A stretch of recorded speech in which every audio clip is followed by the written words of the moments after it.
welcomes you to the following presentation of a drunken degenerate watching the National Football League.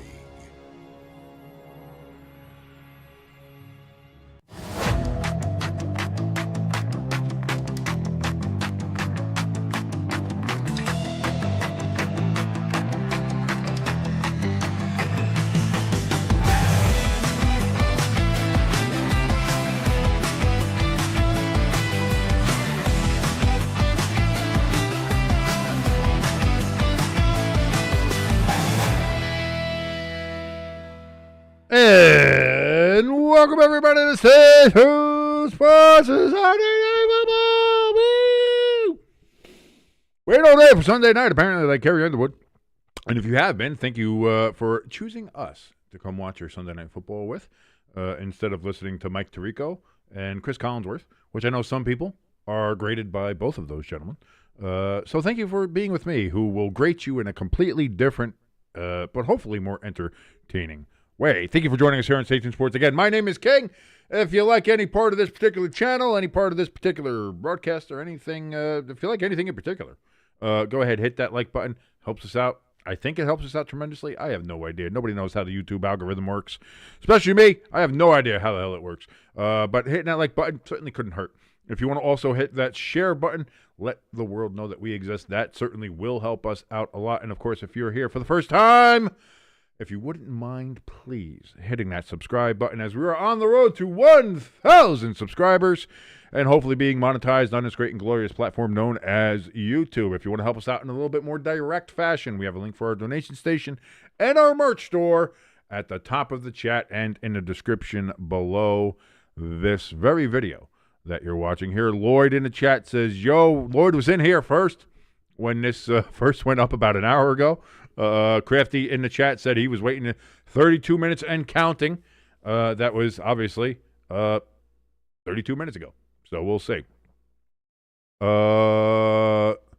Again, make sure if you are in the chat, make sure you have live chat on, not just top chat, so you can see everybody in the chat room. And you can say hi, say hello, say how are you doing to everybody. Lloyd says, King, did you check out the PDF I sent you? No, not yet. I was eating dinner with the lovely and beautiful Pepper Jack, so I did not get a chance to do that, although I was texting in the Discord there. I didn't get a chance to go really check that out. I will do so later. Paul says, I have no dog in this fight, so meh. But you know what? Sometimes that's the best kind of football. And I'm used to it being a Giants fan because the Giants have been out of it usually at this point of the season for many years now. Outside of, what was that, 2022? With Daniel Jones dragging our ass to the playoffs. This has been usually this time of year, you're watching the games that, don't really concern you, but you never know. So sometimes they're entertaining. Paul, our resident Colts fan there, by the way. Lloyd says, all right, yeah, I was smashing a burger. Well, I was going to say, thank God you put that there, not that way. All right. Lloyd in the chat says, all right, yeah, I get it. I was smashing a burger. Wait, not that way, not that way. You can love a burger, just don't love a burger. Lloyd leaving some of his special sauce on his own Whopper, if you will. Getting ready here to see the Bears take on the 49ers. We've gotten some more clarity on the playoff picture. The New England Patriots have clinched the AFC East Championship after the Bills lose to the Eagles 13-12 in heartbreaking fashion, as again, it's a kicker that cost the Bills a chance at glory. Looking at some of the other games here, too, today. We'll run through these real quick. The Bengals beat the Cardinals 37-14. No dog in that fight. Browns beat the Steelers, creating a win-or-go-home playoff matchup next week between the Steelers and the Ravens for the AFC North crown. I bet you that's probably going to end up being the Sunday night game. Saints, they defeat the Titans 34-26. Jaguars win 23-17 over the Colts and maintain their lead in the AFC South. Dolphins, They win against the Buccaneers 2017. The Buccaneers free fall just continues. Patriots 42, Jets 10. And again, the Patriots did win the AFC East today because of the Bills' loss to the Eagles 13-12. The Giants beat the Raiders 34-10 in Tank Bowl 2025. The Raiders currently hold the inside track for the number 1 overall draft pick for the 2026 draft. And the Seahawks with a 27-10 win over the Panthers. So the Panthers and Buccaneers will also have a win or go home game next week for the NFC South title. Lloyd in the chat says, I got San Francisco in this game, but I think it's going to be close. Lloyd says, Lloyd always takes the favorite. What a rebel. Paul calling Lloyd. That's funny. Paul says, well, I think I got to go for the Bears. Hey, listen, the Bears might be an Indiana team soon, so you might have to go ahead and root for them. Why not? Why not? Bear down, Chicago Bears. But as Pepperjack says, she really does love the San Francisco 49ers colors with that scarlet uniform and the gold helmet. So Lloyd says it was either the 49ers, Colts, or the Ravens with my brother when I was younger.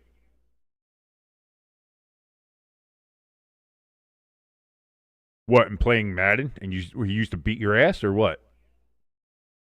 Like I'm sensing a lot of childhood trauma from like Madden here with you, Lloyd.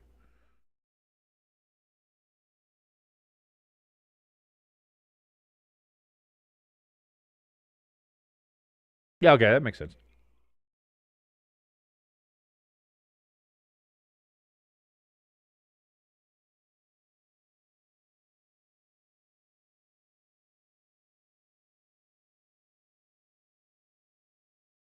Niners wearing their throwback-ish uniforms. It's back to like 94 when they wore the throwbacks, but these actually come from like the 50s. As we see some of the 49ers cheerleaders. Hello, how are you? Very nice to see you, young lady.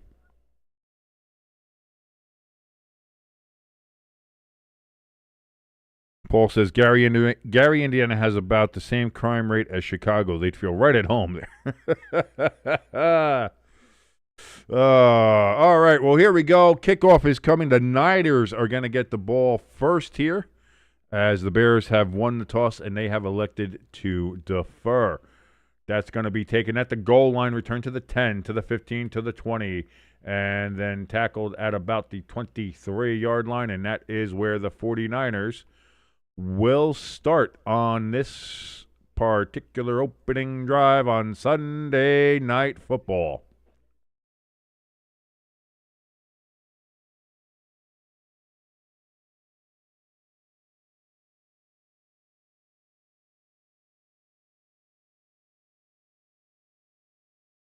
He always fixed up the team. So, what, he actually just made the rosters better? Or, like, what happened? You got people unplugging games? Don't be that guy. Don't ever be the guy to sit there and unplug the game. 1st and 10.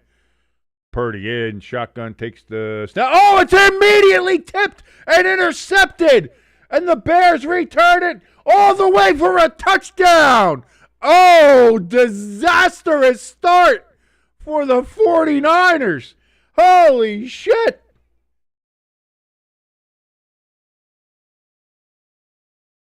Thrown. First play of the game. Throw, tip, picked 6. This is going to Juwan Jennings. Went off his hands. He was bumped. Are they going to... They might have wanted to complain about a flag, but there is no flag down. And that is a touchdown for the Bears. A pick 6. T.J. Edward, number 53, the return. And with that, snap, hold, kick, up is good. And with 15 seconds gone here in the first quarter, the Bears have a 7-0 lead off of a pick 6, off a deflected pass from Purdy to Juwan Jennings. Oh, no. Lloyd says, that's good. Gotta admit.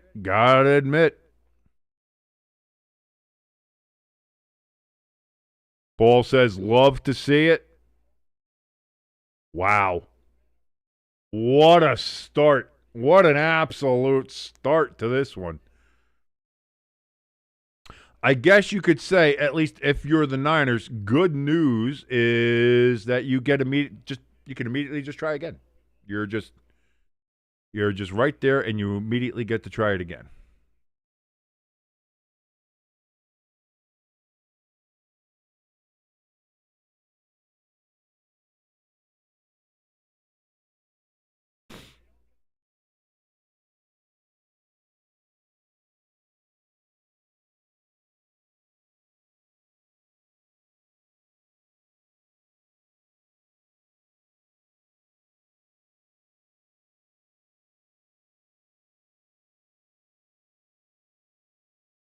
So here we go. It's going to be another kickoff. This one's going to go into the end zone. Is down for a touchback, and the Niners will get this one at the 35. Oh, wow. What a start, ladies and gentlemen, to Sunday Night Football.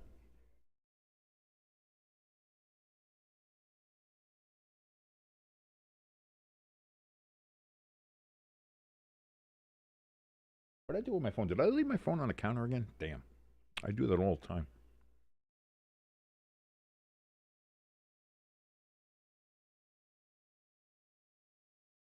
So 1st and 10. Brock Purdy, naked bootleg to the right, throws incomplete. Looking for a flag again as the receiver seemed to be brought down by the Chicago Bears defender, but no flag. 2nd down and 10. Ricky Pearsall, the intended receiver. Pardon me. Crafty. Good to see Crafty back into the chat here. He says, time to bring in Mac Jones. I don't know. I don't know if I was going to blame Purdy on that one, but let's see. 2nd and 10. Purdy under center.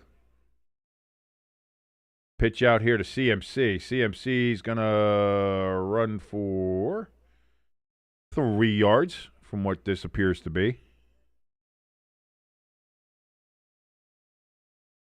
And it is a 3-yard run. 3rd and 7 coming up for the Niners from the 38-yard line.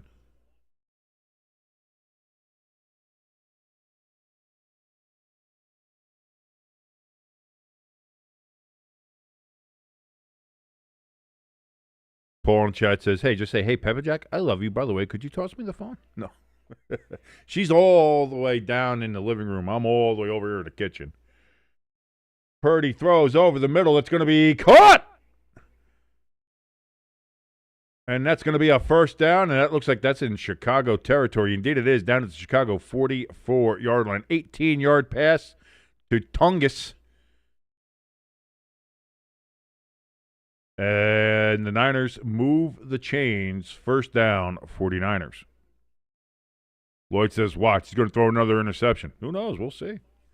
This could be the Bears' night. I'm sure Seattle obviously would love to see the 49ers lose here. CMC with the carry. It's going to be 9 yards on 1st down and 10. Makes it 2nd and 1 from the Chicago 35-yard line.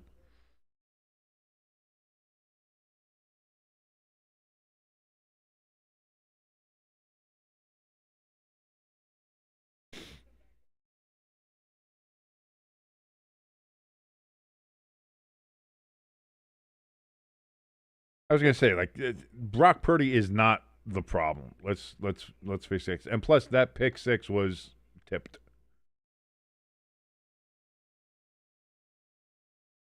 Hand off to CMC. I don't think he got there. That's going to be 3rd and 1.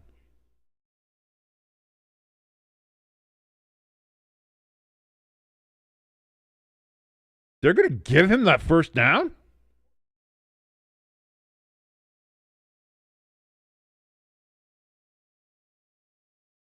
Okay.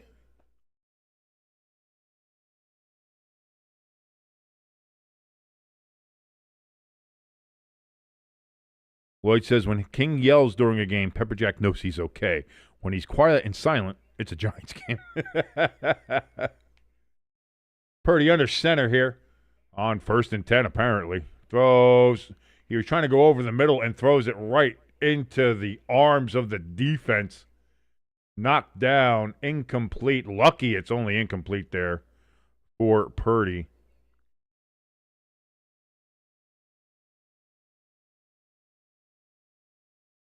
Booker is the Chicago Bear who got his hands up there, and we're able to knock that down. 2nd and 10 coming up here. 11:59 remaining in the first quarter.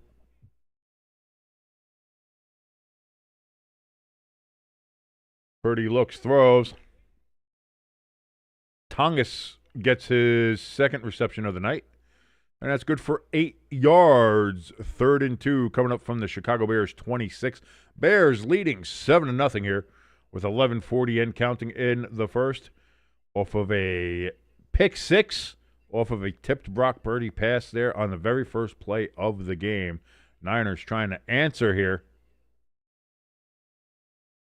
Paul in the chat says Purdy looked like Tom Brady against the Colts last week. Yeah, he couldn't. I don't think they did not punt last week. I don't think they punted the week before either. Purdy throws towards the end zone. That's going to be caught down at the 1. Oh, he just missed getting into the end zone, but it's 1st and goal. We got a flag down, though. From what it seems like, it's going to be a hold on the Bears' defense, and indeed it is holding on the Bears. That penalty's declined. But, of course, we count all flags here on Stay Tuned Sports. You can see that right there. That's why it's a flag counter, not a penalty counter. Everybody knows that right off the jump. So 1st and goal from the 1 after a 25-yard pass to Robinson. 1st and goal. Purdy keeps it, looks, throws, tosses wide open. Tongas, touchdown, Niners.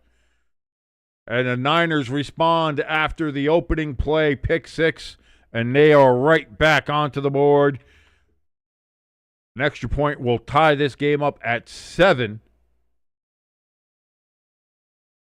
And we still have yet to see Caleb Williams on the field.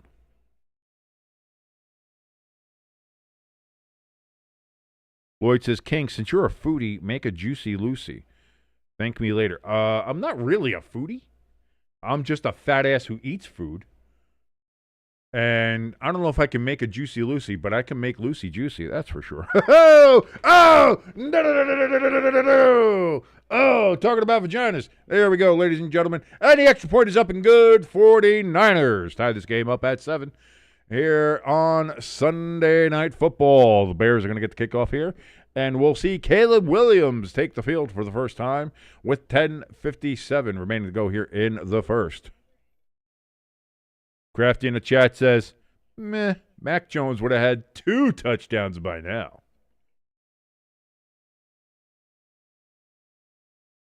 And he'd also do it while having sex with Livy Dunn at the same time. Isn't she going with Paul Skeens? Yeah, but, hey, listen. He's Mac Jones. You can't resist the power of McCorkle, baby.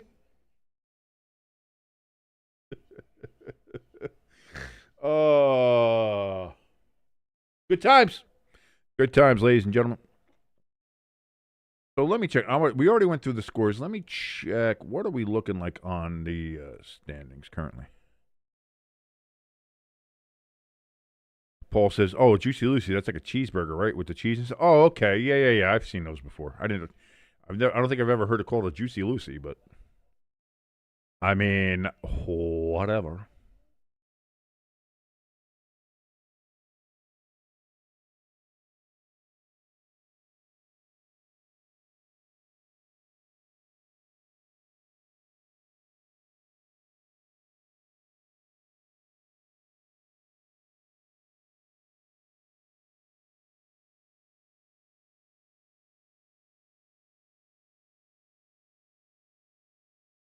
So the AFC is pretty much set.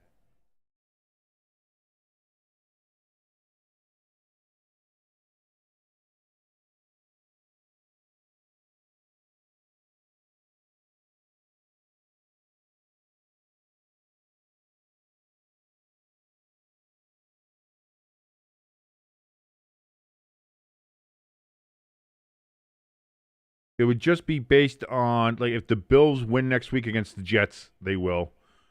It depends on what the Chargers do. If the Chargers win or lose, I mean, they can swap spots there. Houston and Jacksonville, that'll also come into it. So it's really just seeding there. And then obviously the Baltimore and the Pittsburgh Steelers.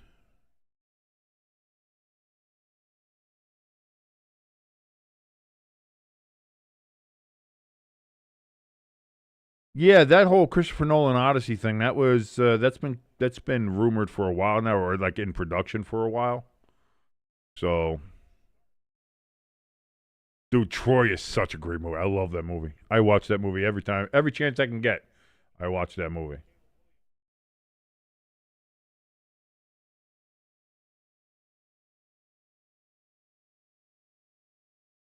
Eddie Pinheiro.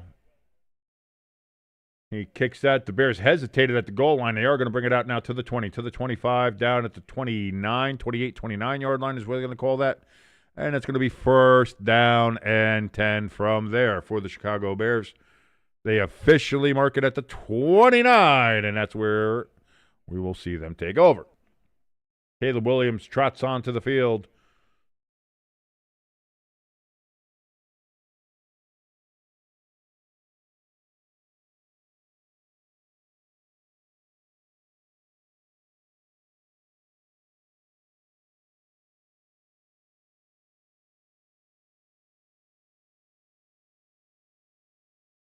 First down and 10. Throw to Komet. Komet catches that. That's going to be good for about 7 yards. 2nd and 3 coming up from the Bears' 36-yard line. Crafty says, nobody does muffled dialogue better than Nolan. Well, sir. I'm the Dark Knight, and this is how Batman wants to talk. Oh, knocked down at the line of scrimmage, incomplete. 3rd and 3 coming up.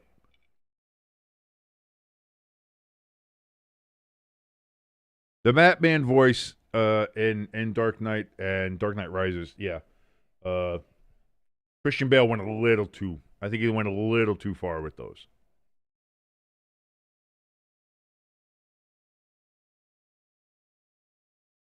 So here we go. 3rd down.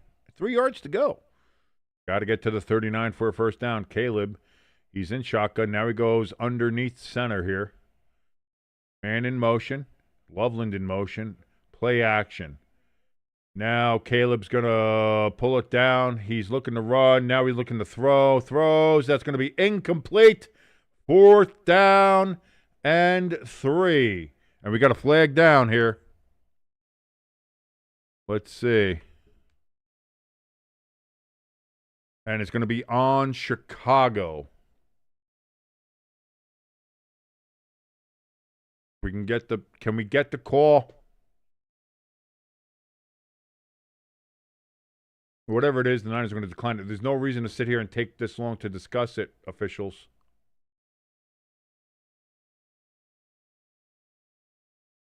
No flag for an illegal player downfield. They just had to pick up the flag.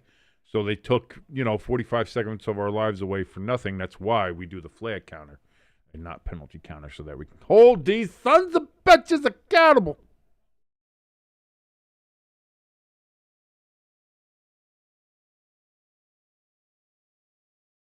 Lloyd says his Batman. Dude, the movies that unfortunately Affleck had to do with the Snyderverse was bad. But Affleck, that punt goes into the end zone. That's going to be a touchback. And so the Niners will get it at the 20. Ben Affleck was a good Batman. He was the good, older, grizzled version of Batman. He was great in that role. It's just that he had to deal with, Zack Snyder. And that's the unfortunate thing about it. Is Zack Snyder can't direct a good movie. Sorry, Snyder Bros. Zack Snyder snucks at Zack Snyder snucks? He sucks at making movies.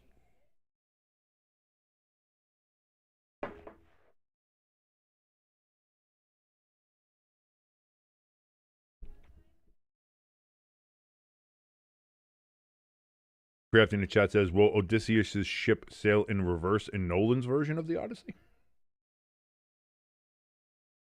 It's a Greek myth inside of a Greek myth on a third level of a Greek myth.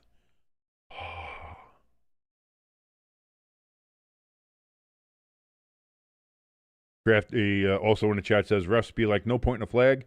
Let's get back to the inevitable 49ers blowout. I don't know. I'm not going to say 49ers blowout. I don't think that's inevitable.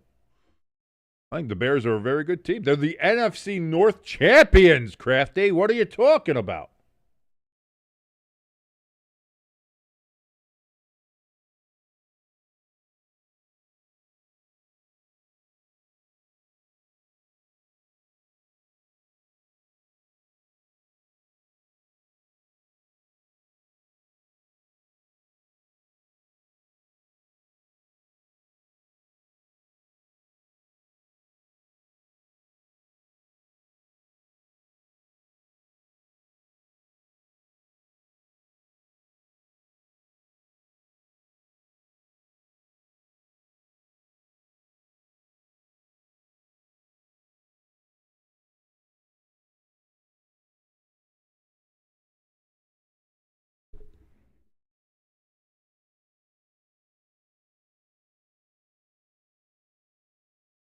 Lloyd says, the Snyder Cut was the greatest Zack Snyder ever produced besides The Notebook. Dude, the Snyder Cut was terrible, too. I'm sorry. The Snyder Cut of a bad movie was still a bad movie, just longer and so bad.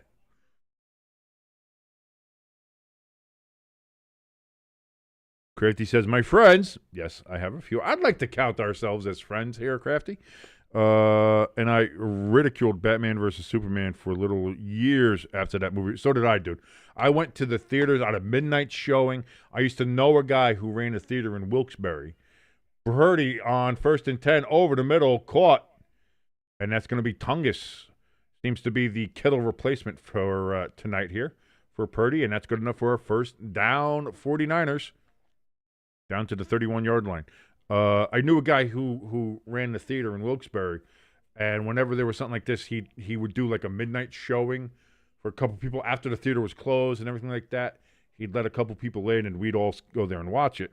And I remember being there and watching it, and after it was done, just being like so angry. Martha, why did you say that? Like, it was such slow block. It was boring. It was bad. It was just bad. It was just bad. And there's nothing good that has ever come out of a Zack Snyder movie. Like, sure, visuals are supposed to look great, and I'm sure the visuals are supposed to be great. But it's the same thing like that happened with Sucker Punch. Visually, a great looking movie and a great idea for a movie. But it's a shit movie because Zack Snyder fucking made it. Sorry, I'm trying to curse less. 8:44 remaining, 2nd and 10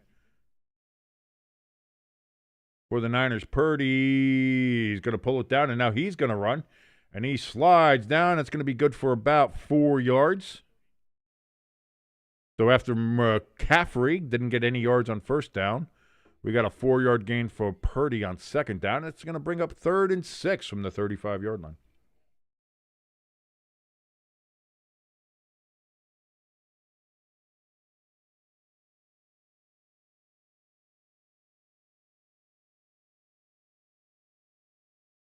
Do you bleed?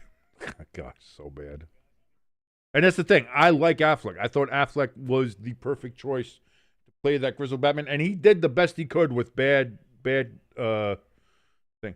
Brock Purdy throws, and again knocked down at the line of scrimmage, 4th and 6. The 49ers are going to have to punt this ball away.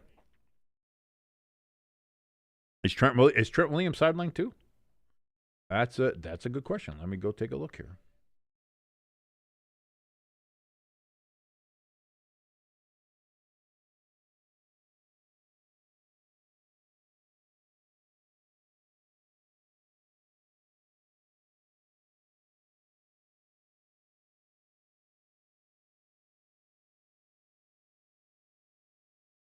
Yeah, apparently a hamstring issue. That punt is going to be caught at about the 16-yard line, and that is where the Bears will take over. 1st and 10 for the Bears from the 16-yard line when they come back here from a commercial break.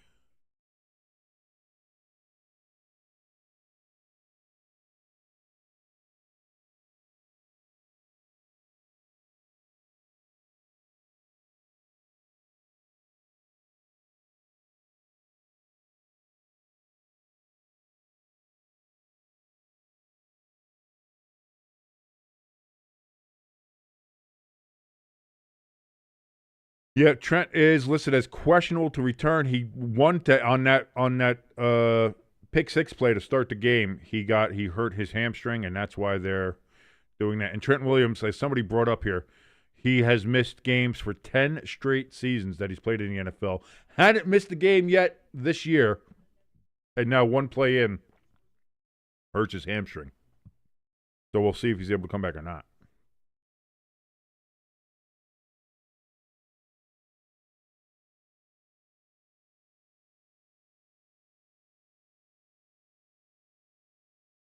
Crafty says, my favorite part was when Bruce Wayne prepared to face an invulnerable alien super being by hitting a tire with a hammer.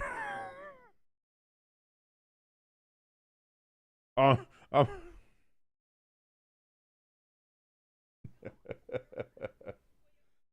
gonna do what is that workout fucking routine they call? Was that not parkour, but fucking what Seth Rollins does and shit.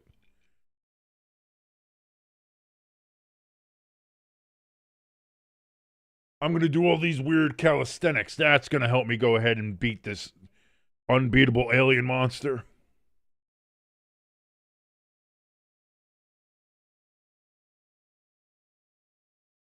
CrossFit. There you go. Thank you, Crafty. I know. Again, I got early onset Alzheimer's. I got it. But, yeah, CrossFit. Like, not like facing Doom. How are you going to defeat Doomsday? How are you going to defeat Superman? How are you going to defeat any? He's like, that's how you're going to do it. Crafty says, also, when Superman approaches Bruce to speak to him about rescuing his mother, the first thing that Bruce does is immediately unload a volley of machine gun fire.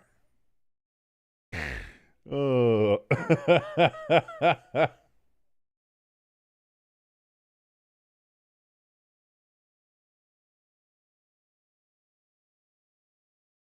So here we go. Bears 1st and 10 from their own 16-yard line.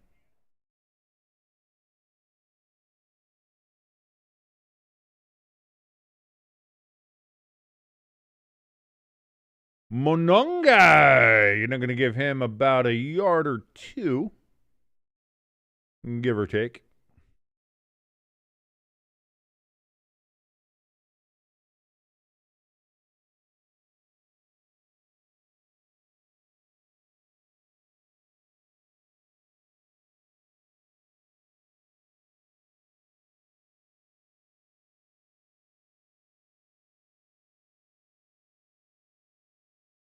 It won't be, Lloyd. It won't be.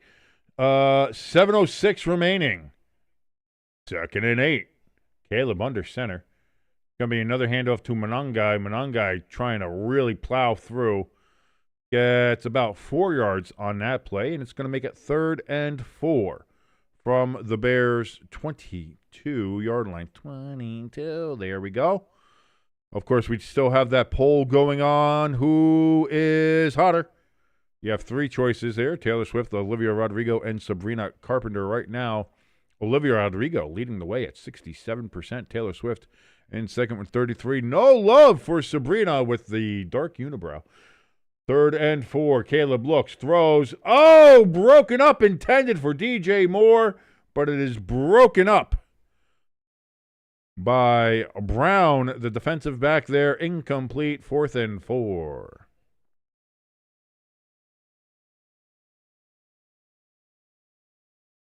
Lloyd says he feels that the MCU died after Spider-Man No Way Home, but even that was just nostalgia. I think the tentpole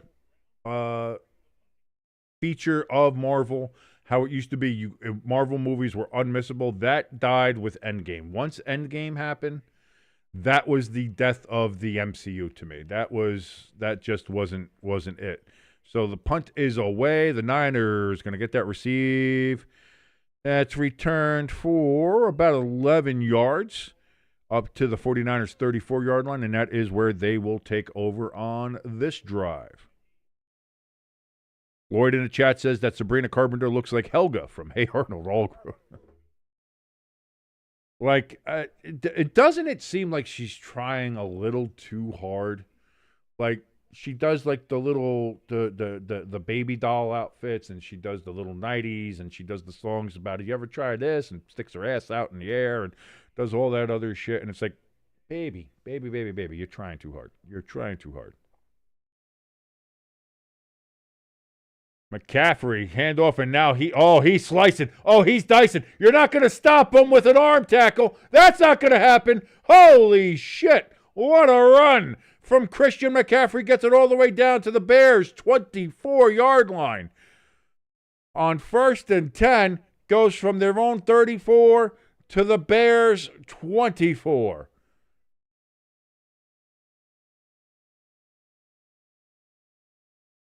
Wow, Christian McCaffrey, 41-yard run. They're going to mark him down at the 25 of the Bears. Still incredible, 41-yard run from Christian McCaffrey. Crafty in the chat says, that's vintage McCaffrey right there. Now, here's a guy who runs like the old Christian McCaffrey.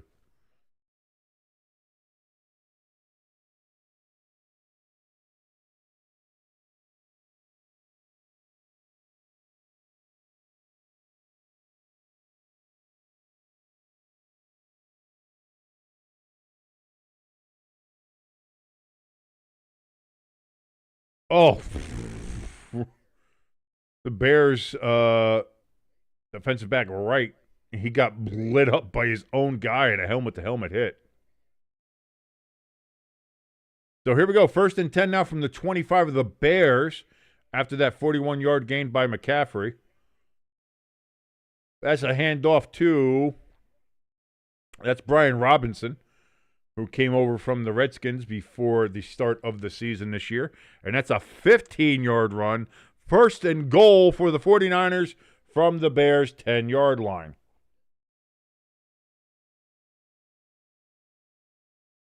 Crafty says Shanny needs to stop being a hardball and forgetting that he has a run game. Well, right now, the last 2 plays, he is relying on CMC and Brian Robinson here. Tonga is in motion. Purdy steps back. It's going to be a rollout. He's going to pull it down. He's going to run. And that's a touchdown, Brock Purdy and the 49ers as they now take the lead.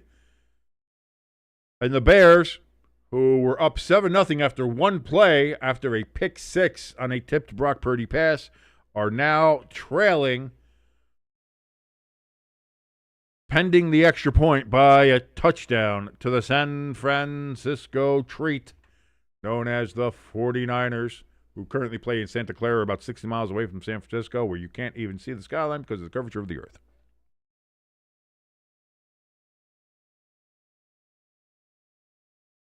Extra point attempt. Pinheiro, there's the snap, there's the hold, there's the kick. That's as perfect as you can get. And the Niners lead 14-7 over the Chicago Bears here on Sunday Night Football. 4:52 remaining in the first quarter. Brock Purdy dancing. Not well, but dancing. Crafty in the chat says, meh. Mac Jones would have had 2 rushing touchdowns by now. I love it. I love the running gag. I like it. We're going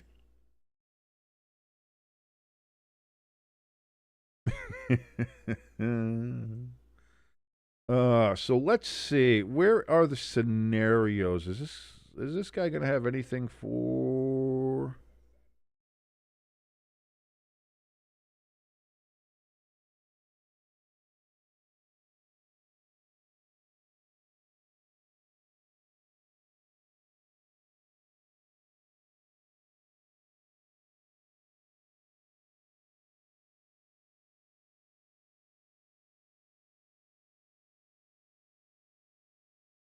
Crafty says Brock Purdy has been the best quarterback for both teams. Listen, like I said, I don't think that opening pick is Brock Purdy's fault.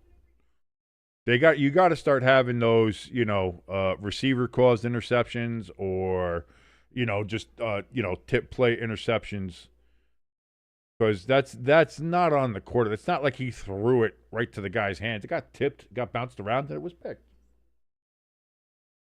I'm not going to blame that sweet baby boy. He's such a good boy. He's a sweet boy. That Brock Purdy, he's a sweet boy. I'm not going to blame him for that. Don't you be blaming that sweet boy, Brock Purdy.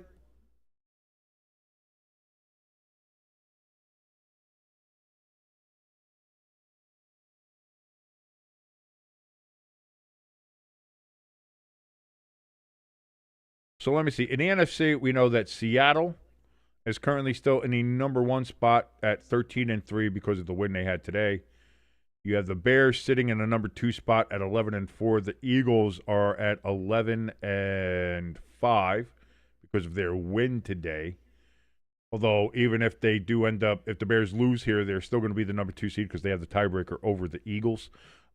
Carolina sits in the 4 seed currently at 8-8 because of being the division leader still by virtue of their tiebreaker with the Buccaneers. That'll all change next week. Somebody's going to win, somebody's going to lose, and somebody's going to get that spot there at number 4.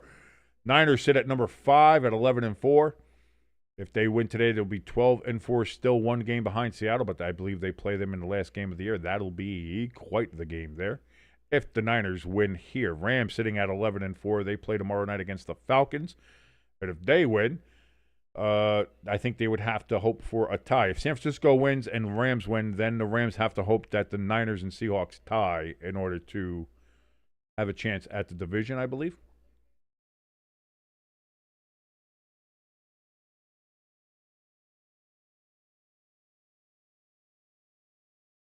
Again, another delayed. Like, it looked like he was going to do a touchback in the end zone. Doesn't do it.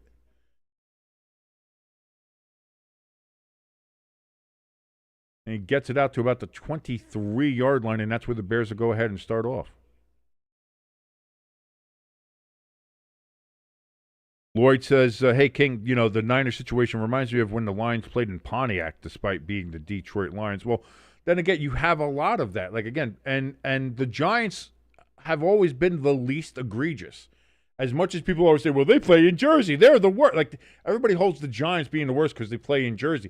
The Giants play closer to New York City than any of these other teams play to their named city that don't play in their named city. There's a bit of a bow overthrow from Caleb Williams on first down. 2nd and 10 coming up for the Bears. Loveland was the intended receiver there. Dude, the Bills always find a way to have the kicker fuck it up for them. Sorry, I'm trying to curse less. But the Bills always find a way to mess it up through kicking. And again, that missed extra point is really what killed them today. 2nd and 10, 4:42 remaining here in the first.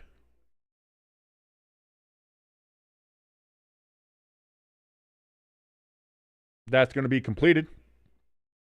And that's going to be a first down.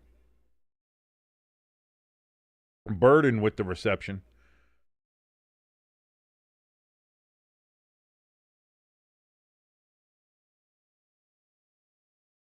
You can say that's good for exactly 10 yards, and that's going to be a first down at the 33-yard line.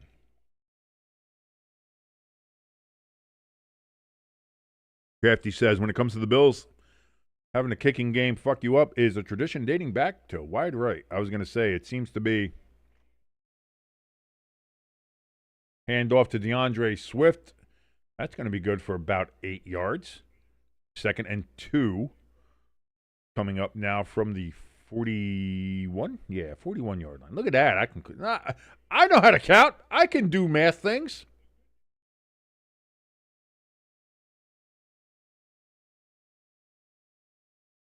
Rome Odunze on the sideline wearing the straight-up 70s fro.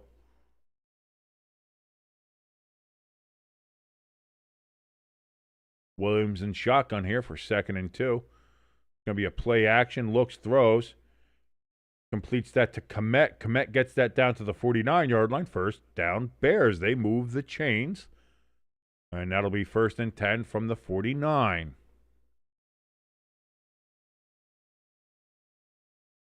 Oh, we got a flag down, though.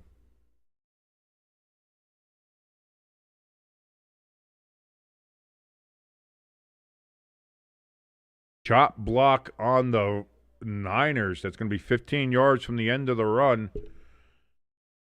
So it was going to be a first down anyway, but now it's going to bring it even deeper into 49ers territory now.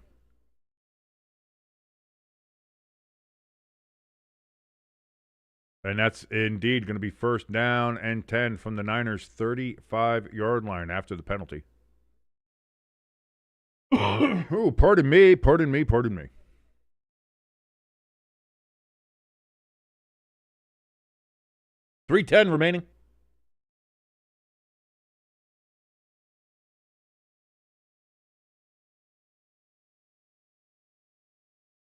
Big ball down, touchdown, Chicago Bears!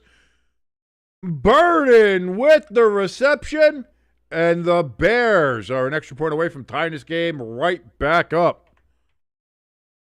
We got a good one here on Sunday night, ladies and gentlemen. We got a good one. If you've been waiting all day for Sunday night, you're either really addicted to Carrie Underwood or you like yourself some good football.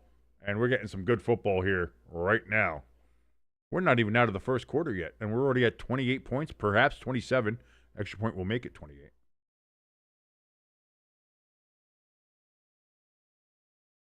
Snap, hold, kick is up and just barely gets it through. Almost blocked there by the 49ers. And now there we go. Santa, we got a flag down. Is he maybe offsides?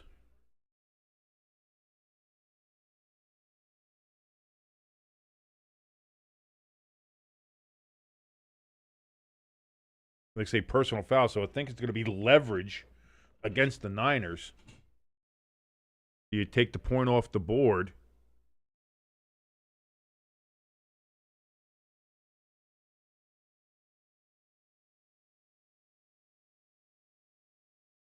Nope, they're going to take it on the kickoff, in which case they're going to kick it out of bounds so that they only get it at the 25. So it is indeed a tie game. After all of that, tie game. After the leverage call. So the kickoff will happen at the 50.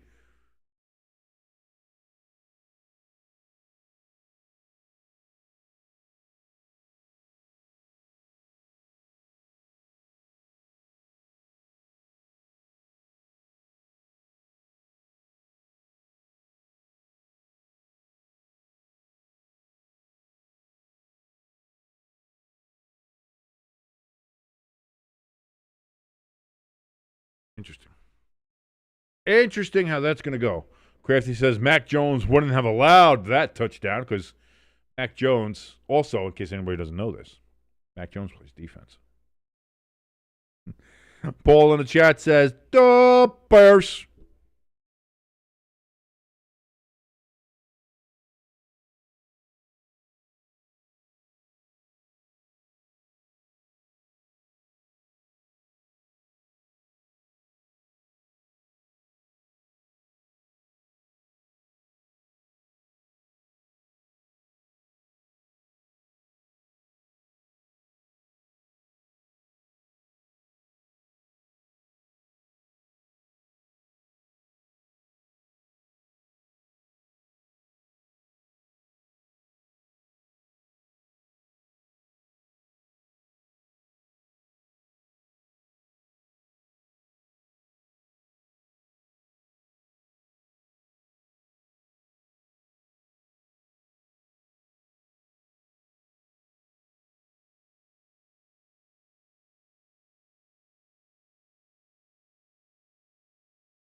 Twitter losing its mind over Caleb.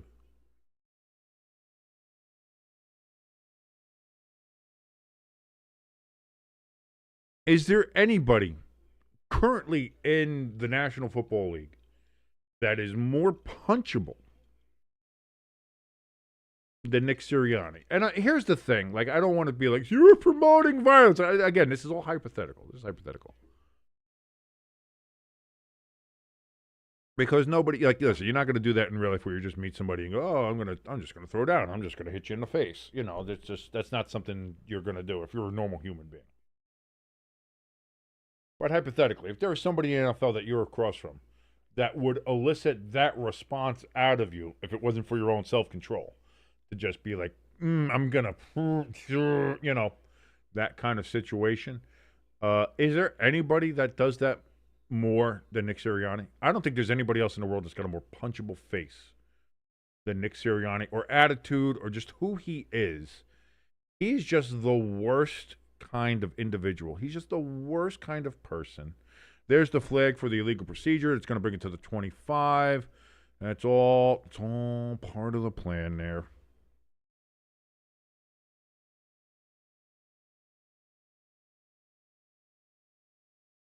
But it is a flag, so it does count. Paul in the chat says, yeah, I agree with it. Zach Taylor? No, I don't see Zach Taylor. I don't feel Zach Taylor is a very punchable individual. But like here, you have Nick Sirianni walking to the locker room after the Eagles survived against the Bills after almost blowing the game here. And he's walking down the tunnel and saying, not so much talking anymore, huh? Love this shit. Like, are you kidding me, dude? Your team is a joke. You haven't played a full 60-minute football game all year. You had one of the weakest schedules in the NFL, which is the only reason why you're actually going to be able to sneak into the playoffs, and you're going to sit here and talk shit? Shut up.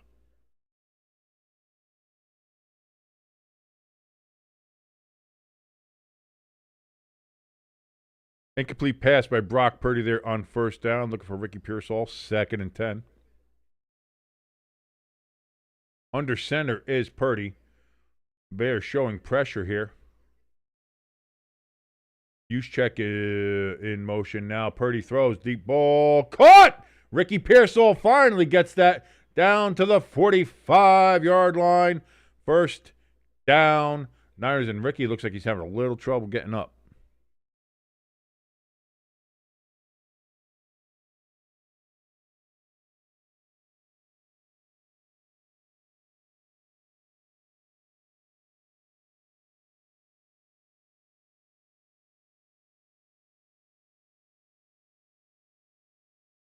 Maybe it's just got the wind knocked out of him. I don't know, but Pearsall got up a little slow. 30-yard gain there.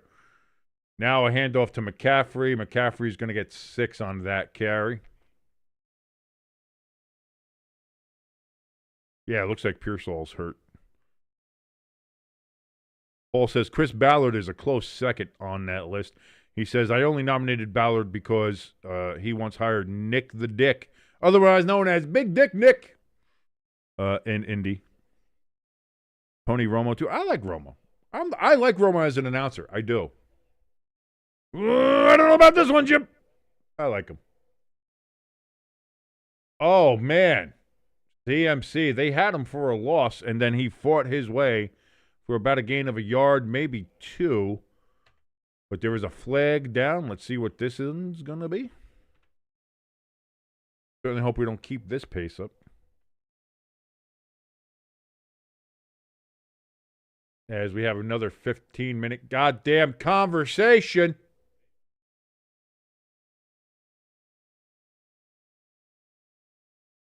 And now they pick up the flag. Thanks for wasting another minute of our goddamn lives, refs.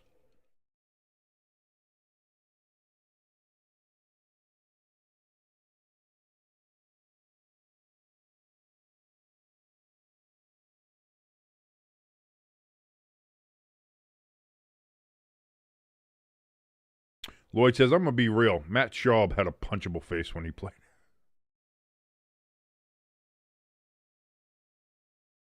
Purdy, that's going to be a quarterback keeper, and he dives for the first down on 3rd and 2. He gets it.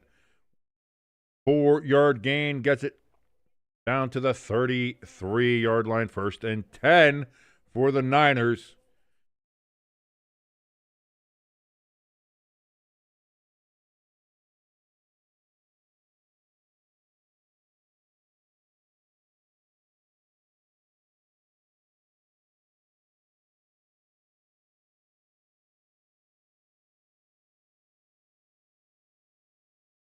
Toss here to McCaffrey, and that's going to be a loss of a yard on first down.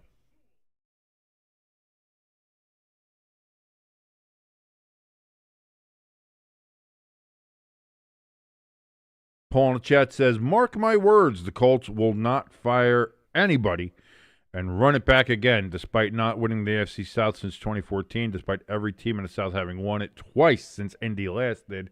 They're not going to fire anybody. This felt like this was Ballard's last year, and you can sit there and say, oh, if you're Indianapolis, if you're Carly Ursay there being like, yeah, bad luck this, bad luck that, but it's like, at some point you make your own luck. And, you look at certain injuries, you look at the Niners and the injuries they've had, you look at some of these other teams and injuries they've had and how they've been able to overcome it and in some cases even thrive. And you're going to sit there and say, again, like, oh, I put together good starters, but every football team that gets injured, the whole part of being a general manager is building depth so that when you do get injuries, which is going to happen, you can replace these guys and have little to no drop-off is what you're looking for. The Niners were able to do it. Some other teams were able to go ahead and do so. The Colts weren't able to. And if your whole thing is building your team to be surface level good or great, but no depth, you're going to have a bad time, i.e. the Cincinnati Bengals is one of those teams. By the way, end of the first quarter. We got a tie game, but the 49ers are driving. It is 14-14 as we enter the second quarter. 49ers are facing a 2nd and 11 from the Bears' 34-yard line.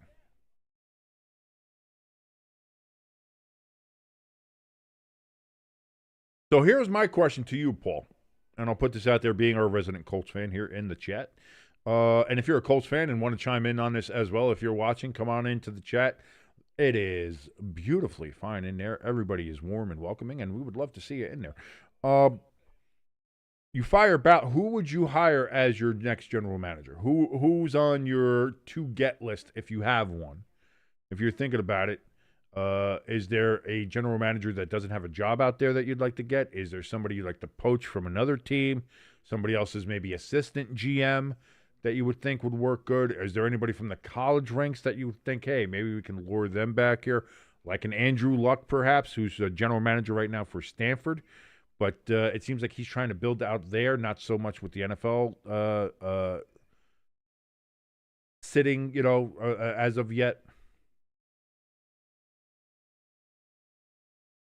Drafty says drafting Anthony Richardson and giving up 2 number ones for Sauce Gardner were huge blunders. Yeah, and that's it. In hindsight, you look at the whole Sauce Gardner thing, and it's like, was that going all in? Was that a bit of desperation? And then not only that, but to have it kind of go that way where it's like, okay, yeah, we gave up a lot, but we really think that he's going to be that kind of game changer for us, and then he just doesn't play because he's injured the whole time. It's like, boy,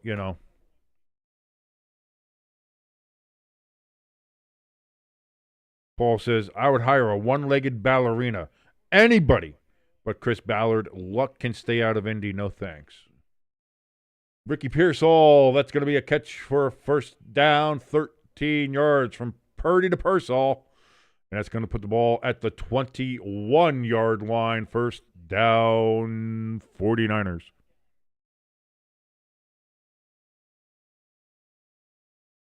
You still, I don't, dude, your hatred for Luck is so misplaced.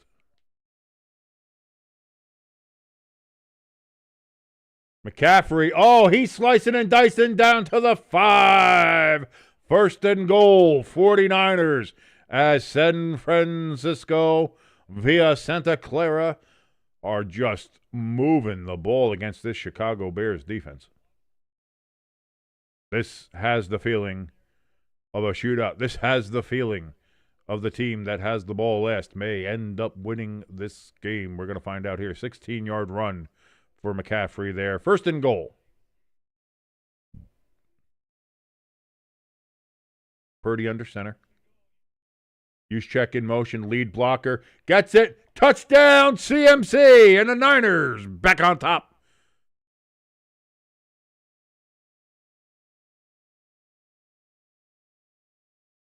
The 49ers an extra point away from regaining their 7-point lead over the Chicago Bears, who started this game off with a pick-6 touchdown on the very first play. Since then, it has been a back-and-forth situation here.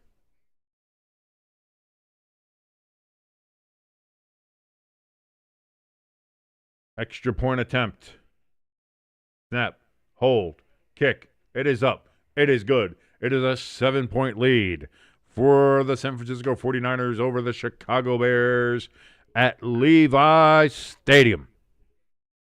Crafty in the chat says the Seahawks' penchant for starting slow in games could be fatal versus this 49ers offense currently run by Brock Purdy, who, let's face facts, Crafty, in much of the way that you're thinking here, Mac Jones would have had them up by at least 4 touchdowns at this point, right? I mean, I think that's pretty true. Paul says, I would think any assistant GM from a winning franchise would do for the Colts at this point. I don't know, because here's the thing. Like, the Giants took Shane from Buffalo as their assistant GM. Ugh. You know, and the Bills were running pretty good there for you know, a good 5-10 years.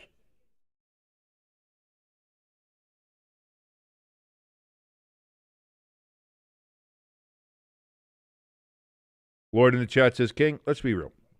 This season alone has made us eat a lot of crow. Speak for yourself, man. I went into this season knowing the Giants were going to suck. The Giants have met every expectation that I have had.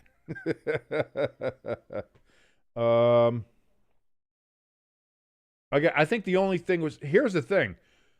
Like, when I think back to the beginning of the year,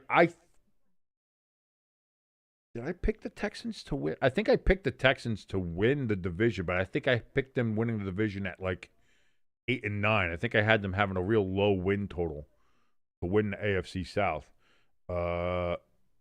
But the fact that I actually had them winning, they played so poorly in the first half of the season, but then were able to come back and are a game away from winning the AFC South is kind of interesting. I'm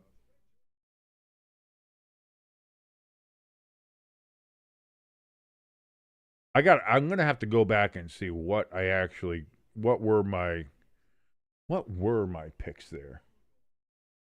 I wonder if I still have the thing here.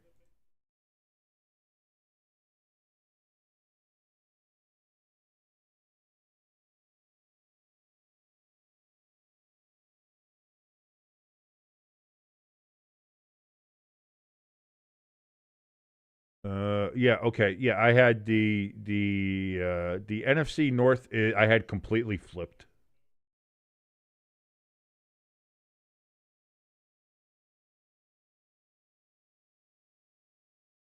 I had the Eagles winning the NFC East. And I had the Giants in dead last at 3-14, and we are dead. I am dead set. I am dead nuts accurate on the Giants right now.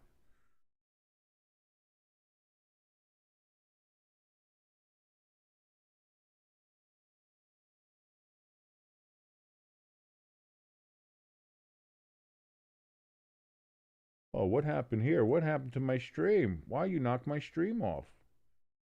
Don't you do that.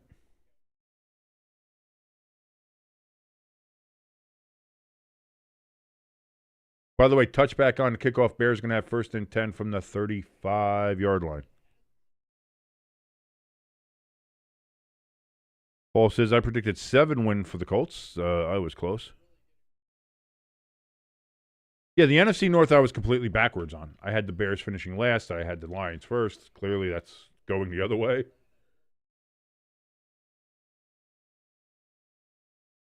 I did have the Vikings being mid, though. So that actually...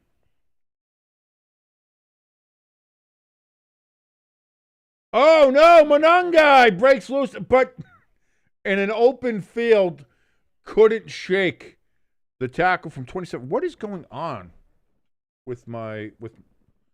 there is something weird happening with my stream here.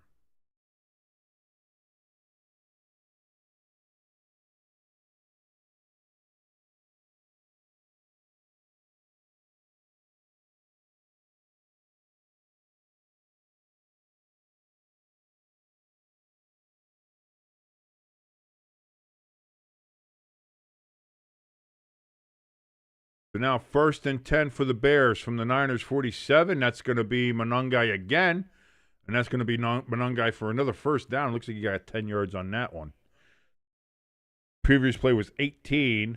This play was 11. First down Niners. First down Bears. They're already on the Niners 36-yard line.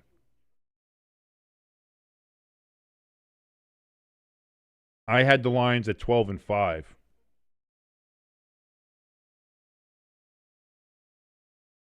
Paul says it's the Fire Stick Police King. Run.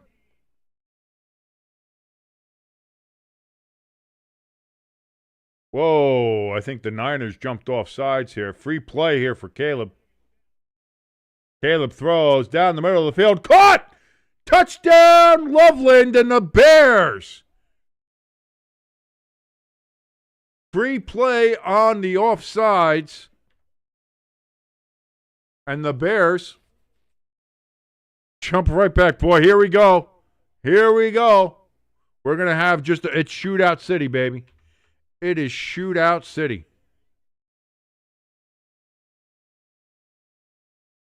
Unbelievable.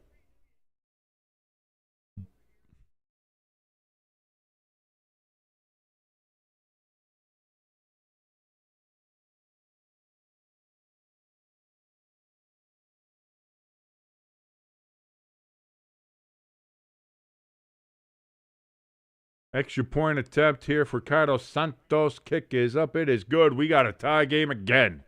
21-21. Welcome to Sunday Night Shootout, ladies and gentlemen. Pew, pew, pew, pew, pew, pew, pew, pew, pew, pew, pew, pew, pew. Oh, God, I'm so stupid. If you love this stupidity of watching a grown 44-year-old man go pew, pew, pew, pew, pew, pew, pew, pew, pew, pew, shootout, poo, poo, poo, poo. Please go ahead, hit that like button, hit that share button, share us around, let people know that we exist. And of course, if you haven't yet, hit that subscribe button. Guys, this is so dumb. This is the dumbest channel that's just ever been existed. That has ever existed on YouTube. This might be the dumbest channel. And I know some people are saying, no, that's not true. I've seen dumber channels. It's close. It's a close one. I think it's a real close one, ladies and gentlemen.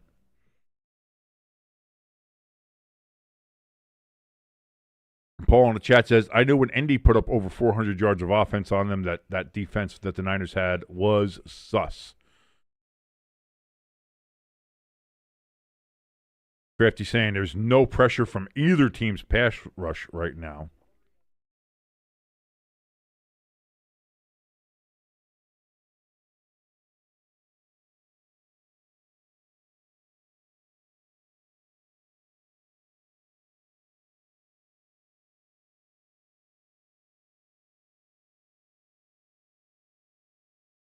Kick is taken about the 8-yard line, return to the 20, to the 25, and to the 27, and that's where the Niners will start with 12-13 remaining in the second quarter on this just absolutely offensive explosion of a night.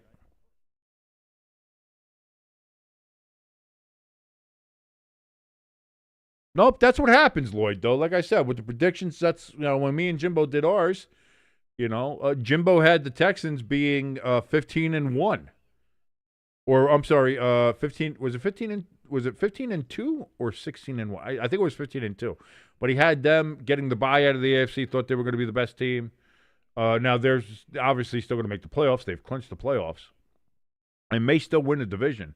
But they weren't quite that good. And again, their offense is shaky. Defense, obviously, very good. 4-yard run on first down there for Christian McCaffrey. Gets it up to the 28. I'm sorry, started at the 28. Gets it up to the 32. 2nd and 6 coming up here. So that's the point of predictions. Like, we make predictions fully knowing that they're not going to be anywhere near correct. The only thing I got right was the Giants being ass. Tungus with the reception. That's going to be a first down, 49ers. That's a 10-yard pass to the 42-yard line.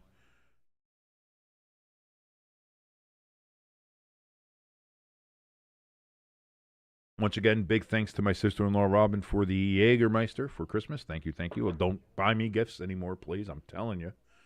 But thank you. Love you to death. 11 minutes remaining in the second quarter. Hand off to CMC on first down. He's going to get 3 yards, 2nd and 7 from the 45.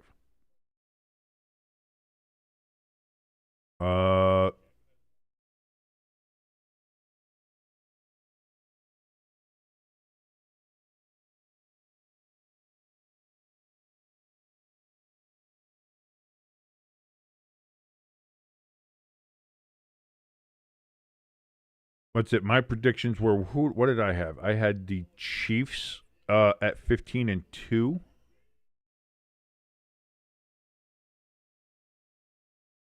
Sky Moore on a bit of a reverse here. He's going to get a first down and gets it into Bears territory, down to the Bears 45-yard line. 1st and 10, 49ers.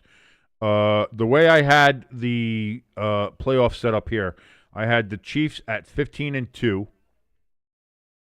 I had the Bills at 13-4 as the number 2 seed, winning the AFC.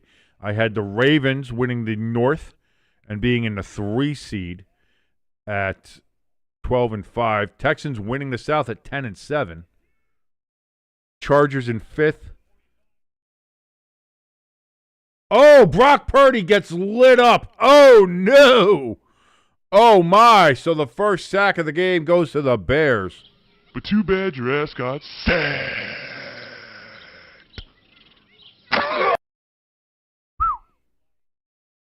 2nd and 17. Coming up after that, 7-yard sack there for the Bears. My God. I had the Steelers making it as a wild card in the 6th spot at 10-7. Whoops. And the Broncos with the final wild card at 10-7. To be fair, the Broncos have played more like a 10-7, 9-8 team.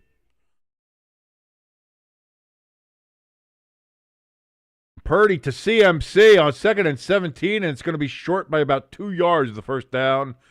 You're going to mark it actually 3 yards short. 3rd and 3. 14-yard gain on 2nd and 17 makes it 3rd and 3 from the Bears' 38-yard line. Crafty using his emojis to say, too bad your ass got sacked.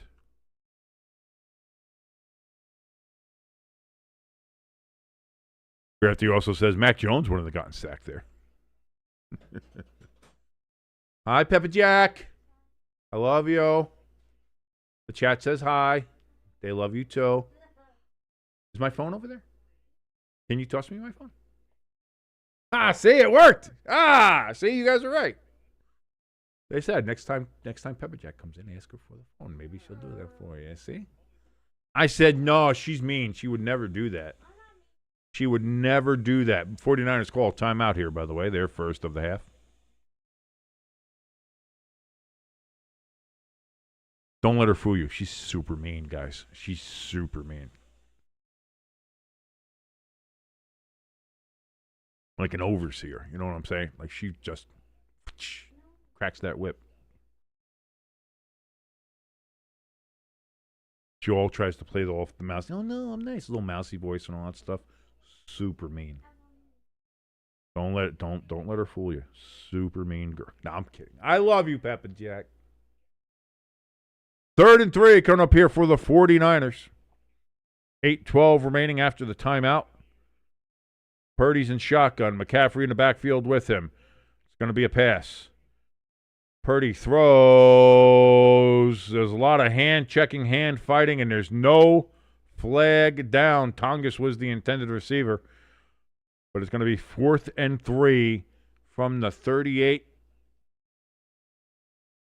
Are the Niners going to go for it? Brock Purdy is not leaving the field from what I can see right now.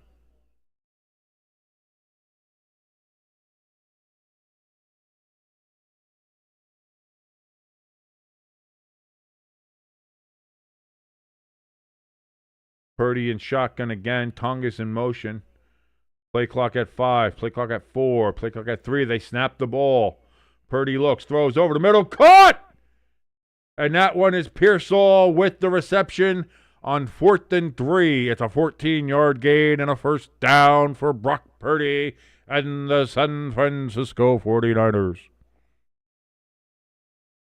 Lloyd says, I can tell Pepper Jack she's like Colonel Klink. I know nothing. Nothing.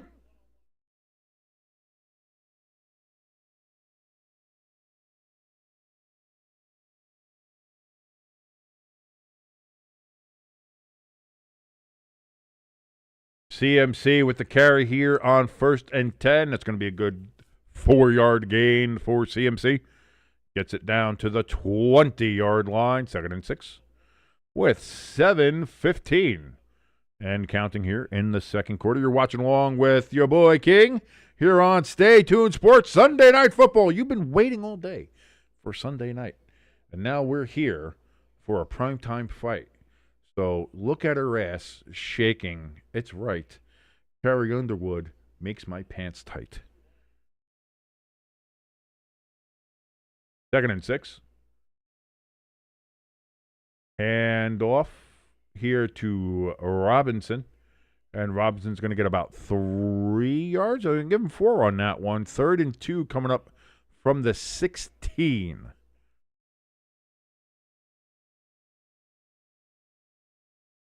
Oh, that's right. I mixed it up. I did Schultz, not Klink. That's right. Klink was the one who yelled at Schultz all the time.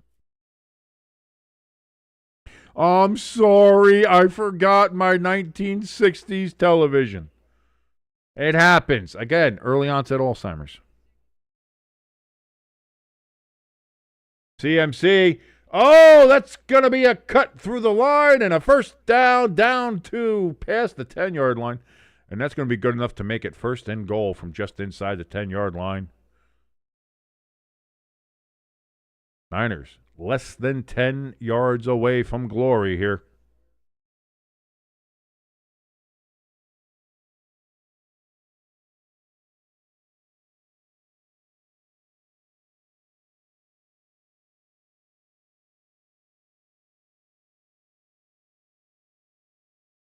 Here's a pitch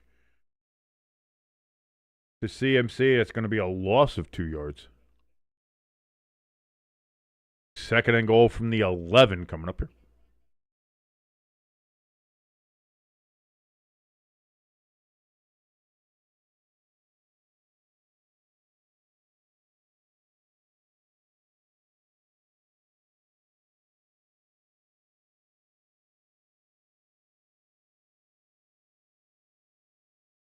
Second and goal. Brock Purdy in shotgun. He's got Brian Robinson in the backfield with him. He takes the snap, steps up, throws. That's going to be caught by Juwan Jennings. Good for 1, 2, 3, 4 yards about. Indeed. It's going to make it 3rd and goal from the 7.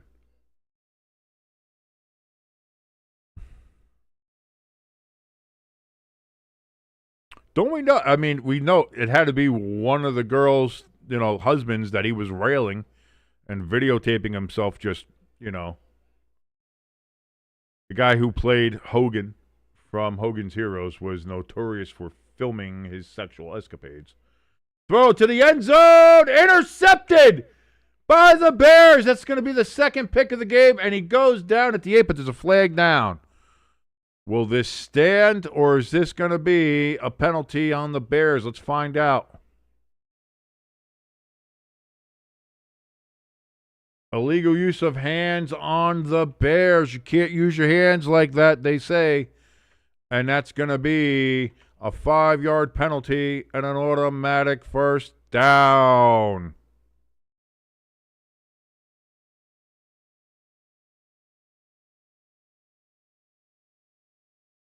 Well, actually half the distance, so it's only a 4-yard penalty, but it's the automatic first down part that matters.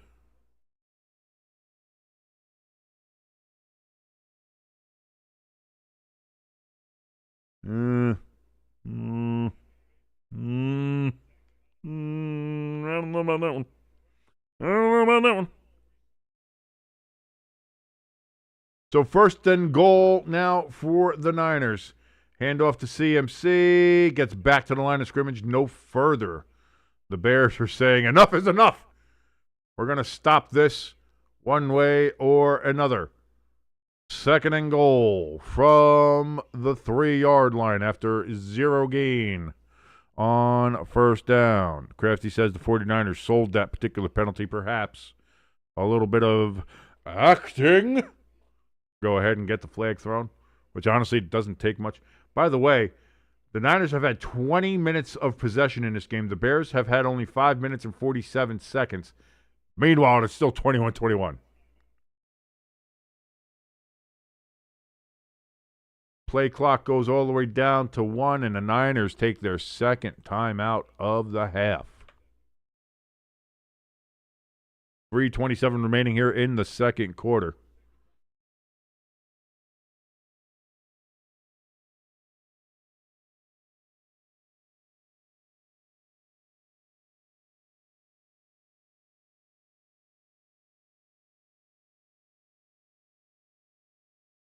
How do you know that, Lloyd?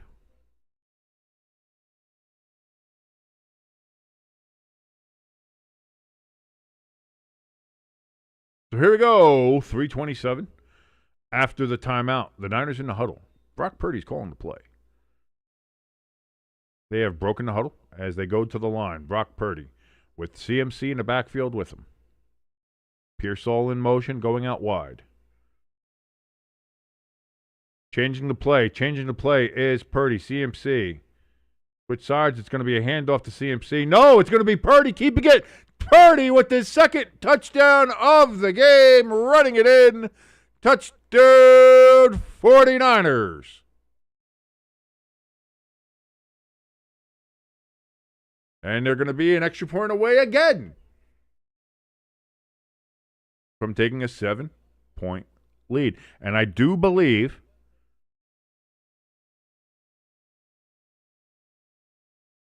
and I saw that. Where did I see that earlier? Crafty. I believe it's Crafty who said it. Yeah.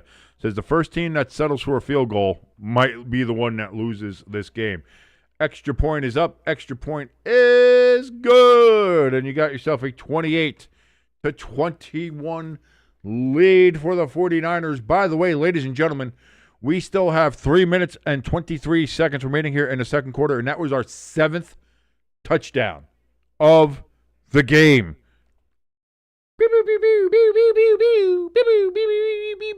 If you like shootouts, baby.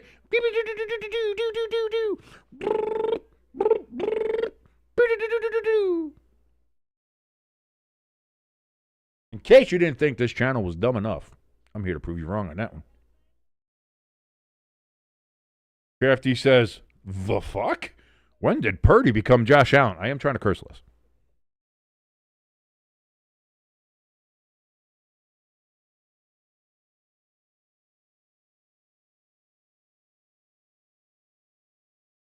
Oh, that's cool, Lord. Let him play with his play. That's what am I supposed to not?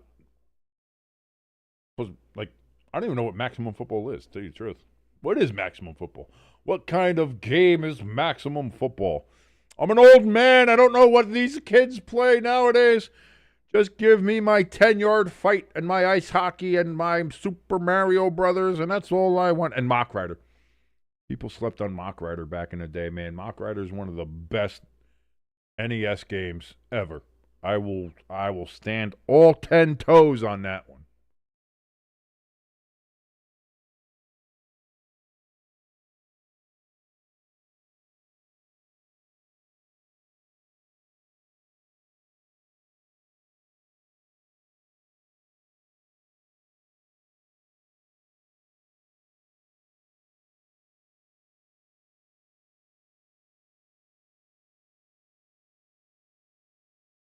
Lloyd says, Rocket Man is a movie I watch.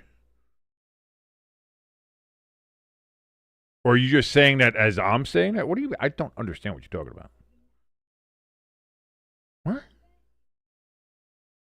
Yeah, I don't know what it is either. I don't know.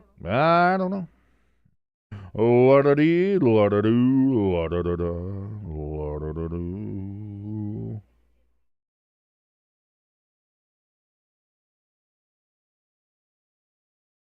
As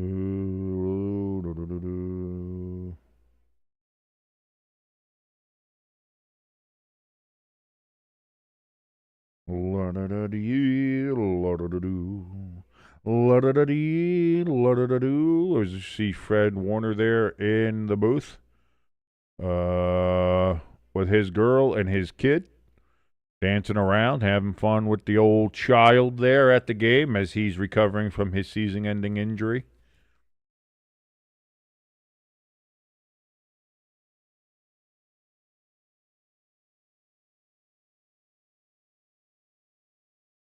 So the Bears get the kickoff here. They're going to return it. And this goes up to where? About the 30, but we got a flag down from the official team. Of course we do.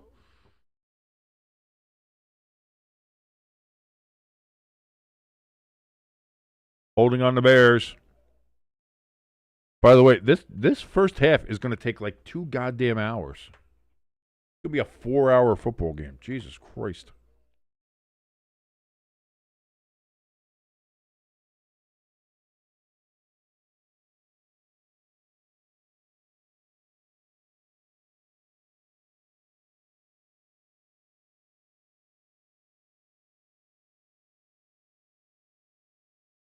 First and 10, Caleb. Oh, he's running for his life. And he's going to gain. They're going to mark him 2 yards. 2nd and 8 from their own 22-yard line. Yes, there she is. Ladies and gentlemen, we see the beautiful and lovely Taylor Swift gracing our screen once again. We see Robert Saleh. He's the Jets coach from 2021 till last year. Word is he might get a couple of head coaching offers in this offseason. I don't know why. We saw what he was like as a head coach with the Jets, and it was pretty damn awful. Hand off here to Swift, and Swift is going to get that up to a first down. That's going to be good for about a gain of 9. Indeed, it was a 9-yard run. First down, Bears at the 31. See you later, Taylor.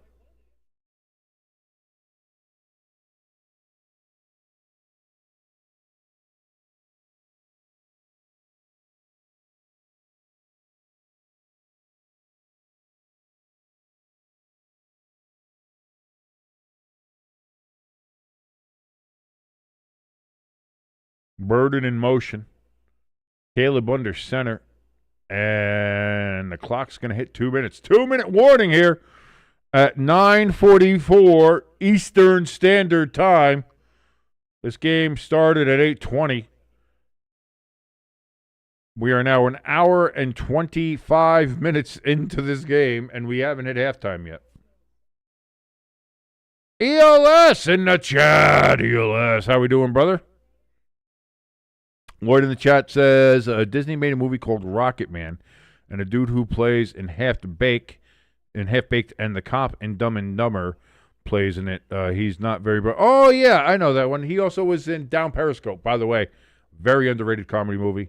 Plus, Lauren Holly's in it, and she was always a dime, so...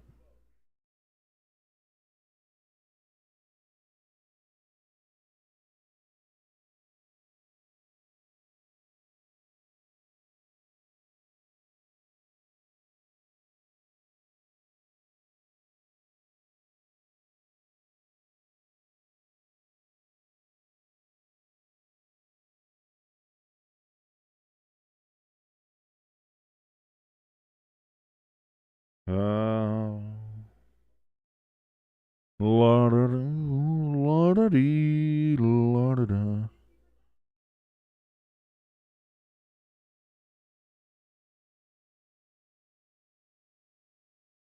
ELS talking about he's enjoying the game right now. Football. What is it? Football Manager or Maximum Football? That's the game he's playing over there, apparently, where Lloyd was calling him out for that. I don't know why.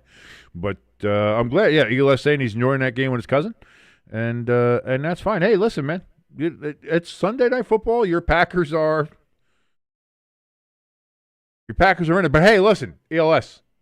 All things considered, your Packers are in the playoffs. You are locked into that 7 seed. You're going to rest all your players next weekend. So you really kind of have a bye going in to the playoffs next week, where you will be playing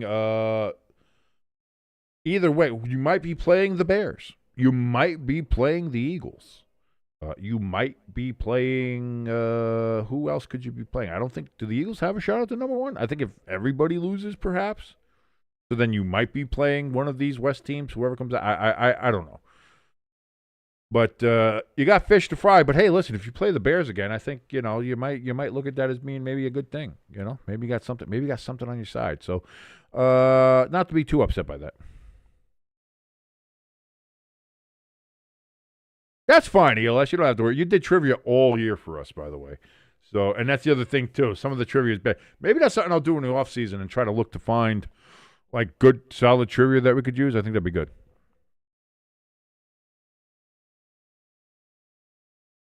Lloyd, I was busting your chops. Hand off to Swift here on 1st and 10. That's going to be a gain of about 3 yards. 2nd and 7 from the 34. Clock is still ticking. Bears have all 3 timeouts, by the way.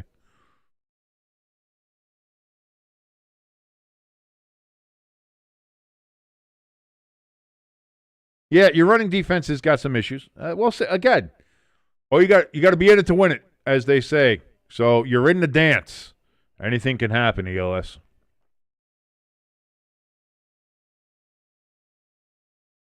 Caleb looks, throws. Just throws that out of bounds. Incomplete. 3rd and 7 coming up here for Caleb and the Bears.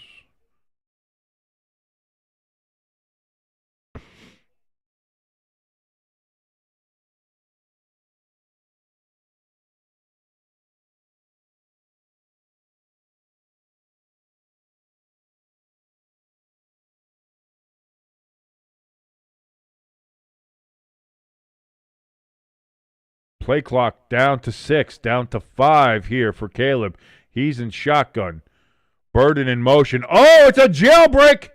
And he just has to throw it away, does Caleb. Incomplete, out of bounds. 1:15 remaining, 4th and 7. Are we actually going to see a punt in this game? Oh, Nelly! The Bears are going to have to punt. We got a punt situation. We haven't had... I didn't think we'd see that in this game. The way this game was going, did not think we'd see that. So here we go. Punting situation.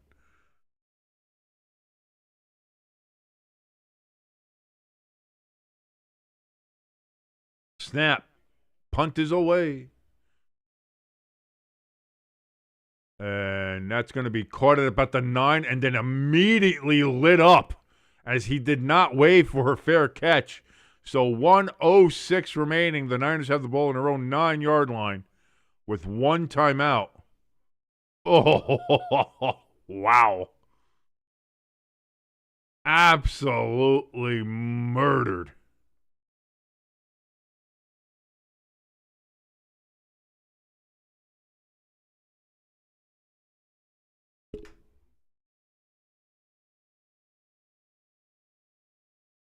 I know, I keep on checking my phone. I know.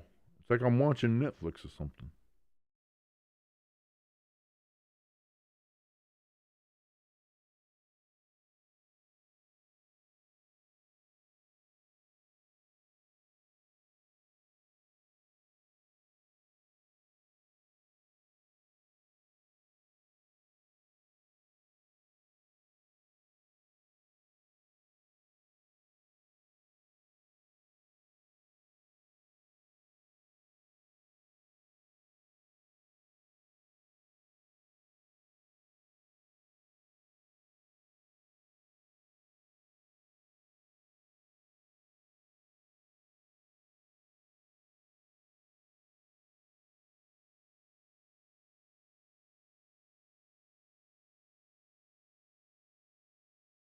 Sorry, I'm yelling at Giants fans on Twitter. I'll be right back.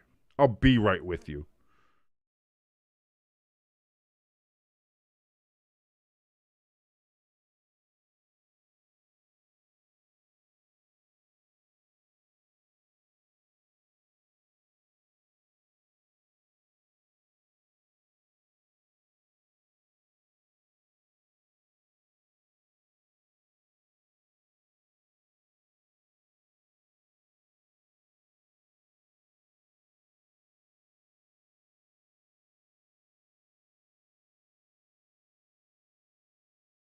I really hate Giants fans. I really hate Giants fans.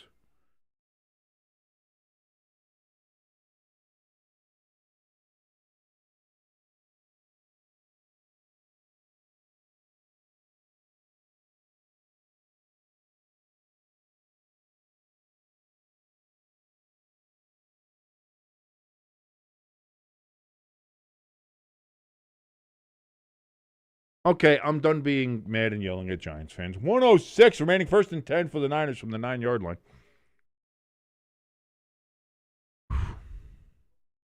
I get lost in my anger sometimes. Not that I'm an angry guy.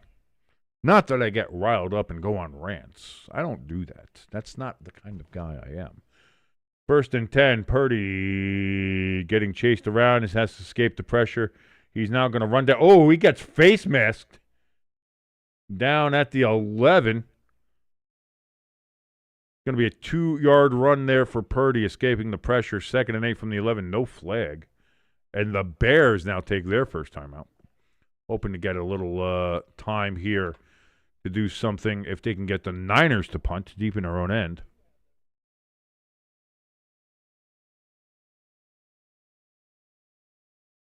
That girl standing right behind Ben Johnson has the meanest she is mean mugging somebody. And that is a mean ass face. That's like a mean ass Chicago face. She's like, I'm going to break a bottle of Malort over your head. You keep on talking that nonsense, okay, buddy?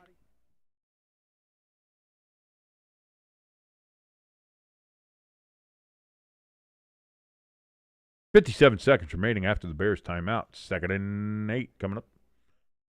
High snap. Handoff to CMC. CMC is going to get it down to the 16-yard line. They're going to say 17. 3rd and 2. Bears take their second timeout. Hoping to get a stop here.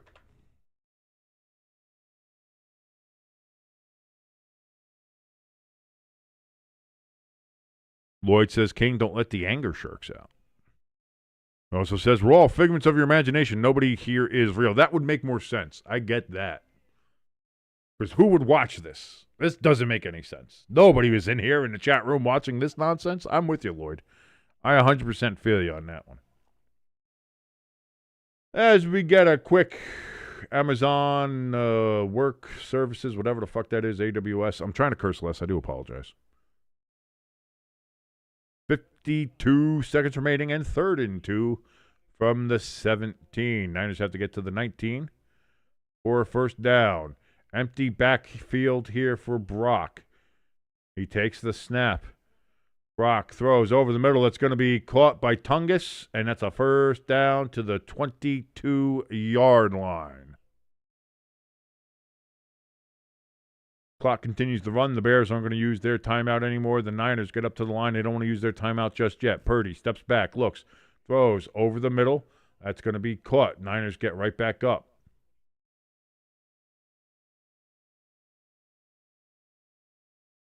Robinson with that catch gets it on a 27. Snap with 18 seconds remaining. Purdy throws. That's going to be caught by CMC. CMC gets it to the 33-yard line.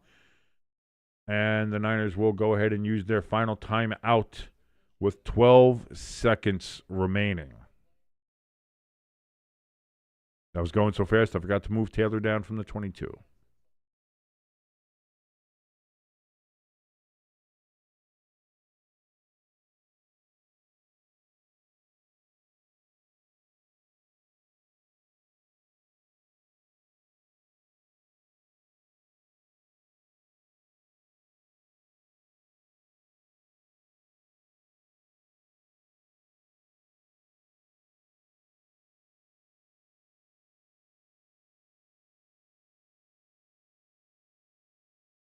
Brock Purdy, 14 of 20 for $164. McCaffrey's got 17 touches for over 100 yards already in this game. And that's just from running. 12 seconds, no timeouts, down on a 33-yard line. This is just going to be a handoff to CMC, and he's going to bust it loose down to the 50, but that's going to kill the remaining clock. 3, 2, 1, end of the first half finally is over at 9:56 Eastern Time. It took nearly 2 hours.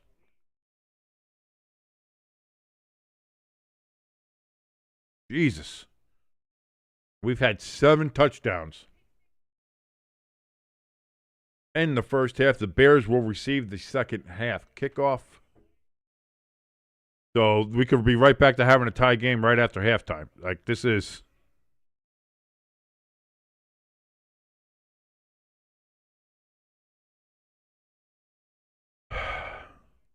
It's been a hell of a Sunday night game, I'll tell you that. It's been a hell of a Sunday night game, and I certainly hope that you're enjoying it, because I am as well.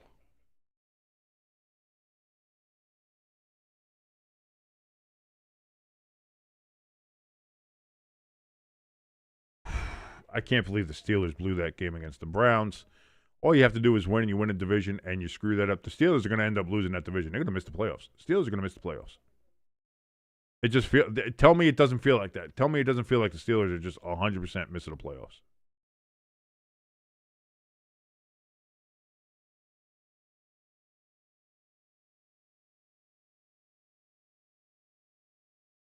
I think it's incredible that I called the Giants' record being 3-14 before the season began.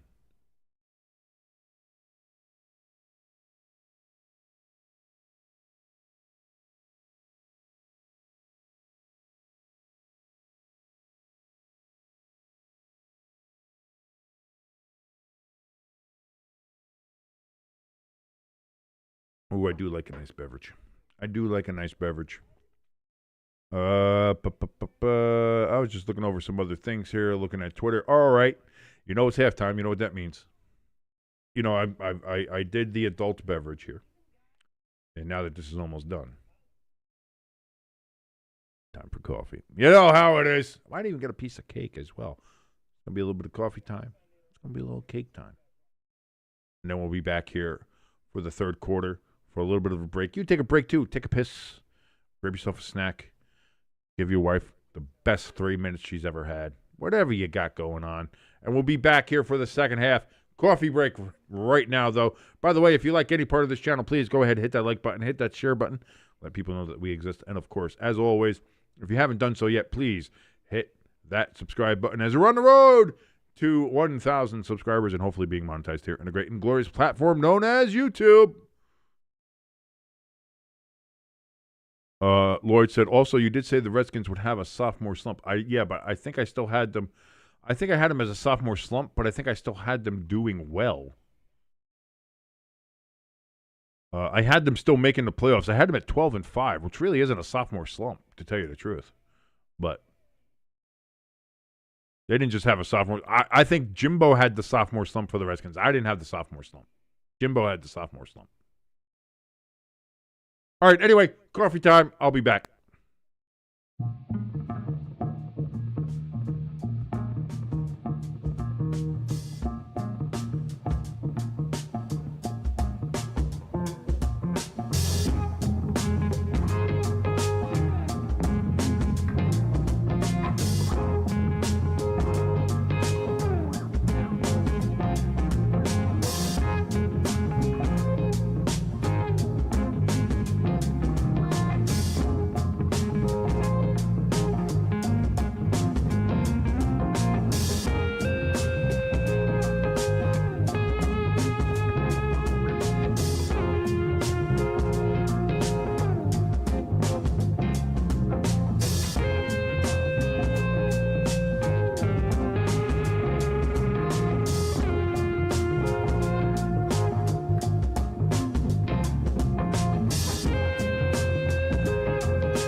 We're back. With a nice hot cup of coffee and a piece of cake and a couple of nice kisses from beautiful Pepperjack. Kenneth in the chat says, "Hey, my friend, how are you doing tonight? I am doing good tonight. Went to church tonight, and prayers for all of you, my friends." Well, thank you very much, Kenneth, for that. That is a very kind and sweet thing for you to do for all of us here. Es nomine Patri et Filii et Spiritus Sancti. Amen. As me being a good Irish Catholic boy.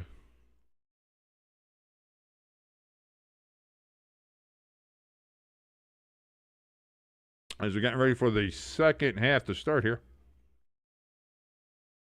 And I have a nice piece of cake. I like the cake. Very good. The Niners currently have a 28-21 lead. And we'll be seeing what happens here in the second half.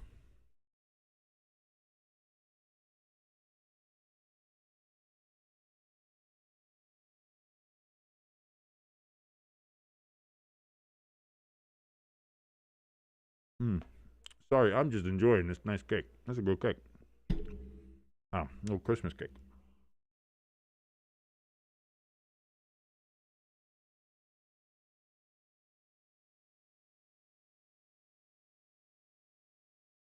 .330 yards is the most in the first half since 1998 for the 49ers.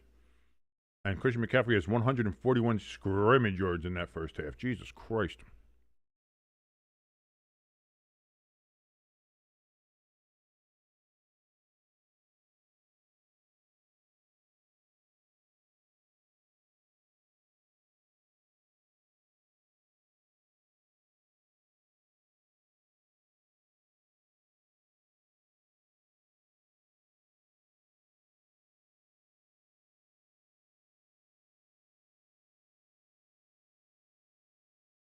That's going to be a touchback there on the kickoff.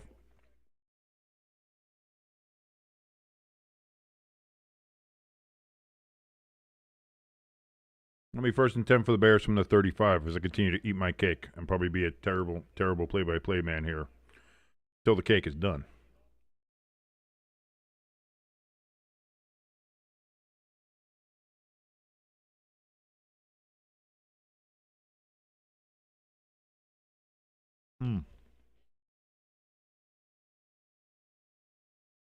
First and 10 coming up here for the Bears.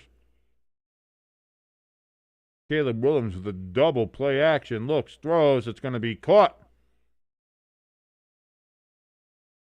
Who's that? That is Smythe with the catch. Was he Smith? Smythe? I always go with Smythe because that's what the name in James Bond was. A View to a Kill, if you remember. I got a mouthful of cake trying to do. Either way, 1st and 10 for the Bears from the 45. Caleb's going to throw over the middle. DJ Moore catches it, and it's going to be good for about 6 yards. They say 8 yards. Never mind. I don't know what the fuck I'm talking about. I'm trying to curse less, sorry. I think that's a bad spot. That is a humongously bad spot. Either way, 2nd and 2 from the 47. Caleb hands off here to Monangai. Monangai is going to plow right through and gets a first down, gain of about 5. Indeed, it was a gain of 5. Gets it down to the 42-yard line. 1st and 10, Bears.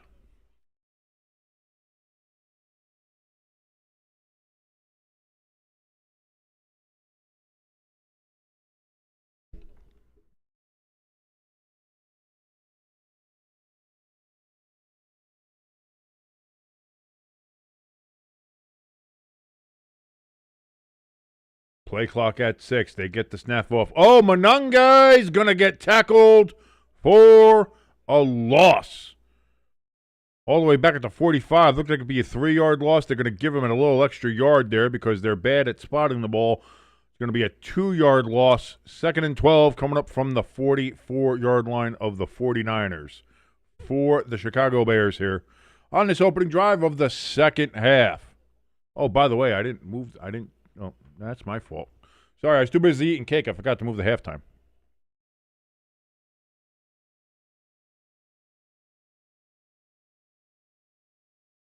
Stumbled with a pass out of the backfield for Burden, and that's going to be another loss of about 2 yards. Now 3rd and 14 for the Bears from the 46. Irish in the chat says, I'm going against Swift tonight. Don't you dare. Don't you dare ever go against. Oh, you mean DeAndre Swift. Sorry. 3rd and 14. San Francisco 49ers defense trying to get the Bears off the field here. Play clock at 5. At 4, they get the snap off. Caleb steps back, surveys the field, throws, deep pass, caught!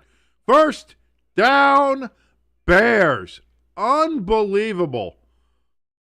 On 3rd and 14, they get a 19-yard completion to Walker.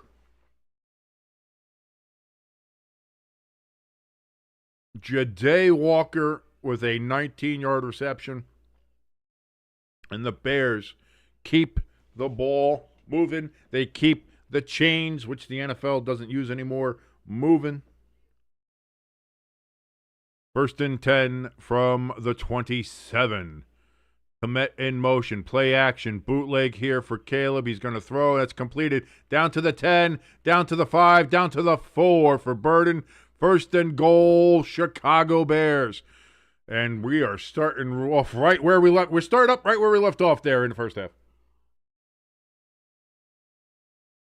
And the Bears are now 3 yards away. They're going to say down to the 3. 3 yards away from a chance to tie this game up with a touchdown and an extra point.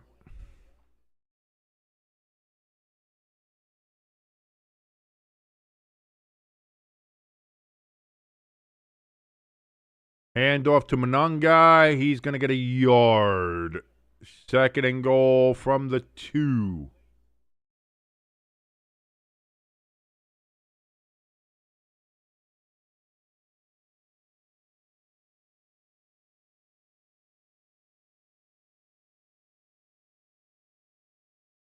It seems like DeAndre Swift, for some reason, is sitting on the sideline. Like, they looked at him on the sideline. He's, like, kind of just there. So it's Monongai in the backfield again on this play on 2nd and goal, Irish. So you might not have to worry about Swift on this particular play. Caleb, play action to Monongai. He looks, he throws to DJ Moore. Incomplete. That was closer to Brown, the defensive player there, than it was to DJ Moore.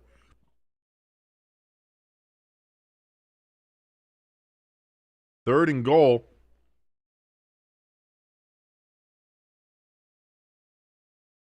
Let's see, do they put Swift out there for this play, Irish? Let's see. They do have DeAndre Swift out there. Clench your butt cheeks, Irish. It's going to be a handoff to DeAndre Swift, and it's a touchdown! DeAndre Swift and the Chicago Bears are an extra point away from tying this game up at 28. Oh, that was an absolute nightmare for you, Irish. The one thing you couldn't have happen, they had happen to happen. Kenneth in the chat says, are you streaming the game tomorrow night? Yes, I will be streaming Monday Night Football, the last Monday Night Football game of the year. I will be streaming that.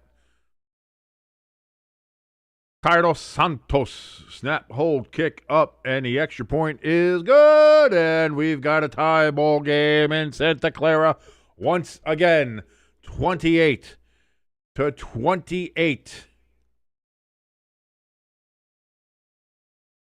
What is that? That's 56? We got 56 points already. Jesus Christ.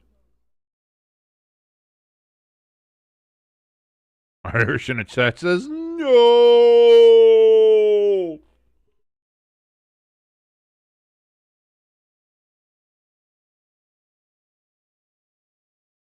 If it makes you feel better, you say fuck the refs.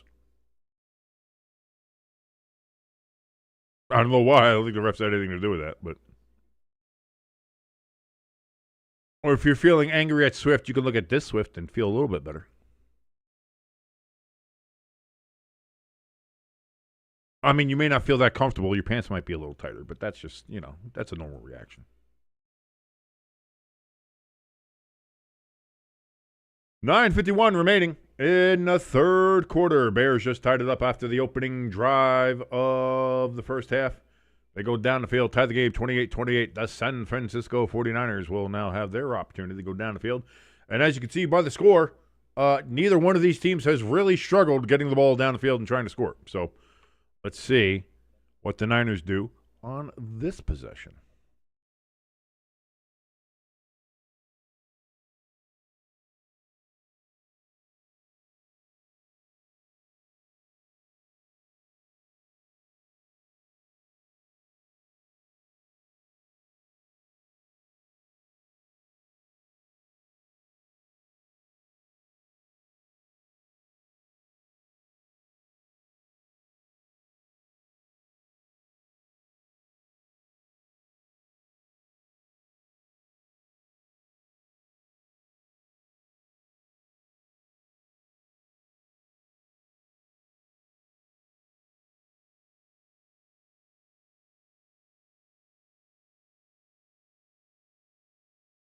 USAA.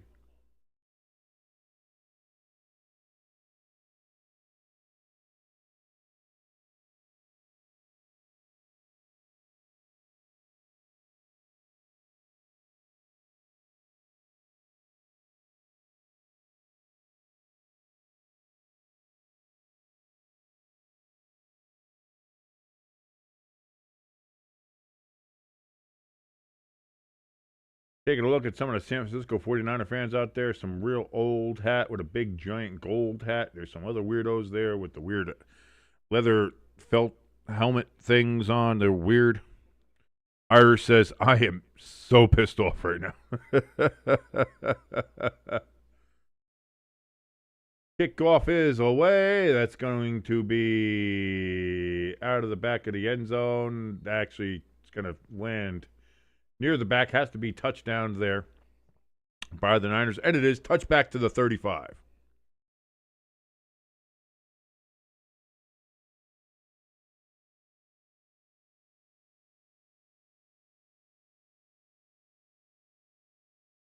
So 1st and 10 from the 35 for the 49ers as they look to possibly take the lead again. Who's going to get a stop here? The only punt of the game came from the Bears. That's it. It's the only punt of the game we've had so far. Purdy throws over the middle. It's going to be caught down to the Bears' 39-yard line. First down, 49ers 25-yard pass down to, oh my God, that's Jason Bourne. Actually, it's not Jason Bourne. That's going to be Kendrick Bourne. But still a first down, 25-yard pass. That's a quarter of a football field. One play. 1st and 10 from the Bears' 40-yard line. Purdy under center. Handoff here to CMC. CMC, he's going to run for 4 yards. 2nd and 6 coming up from the 36.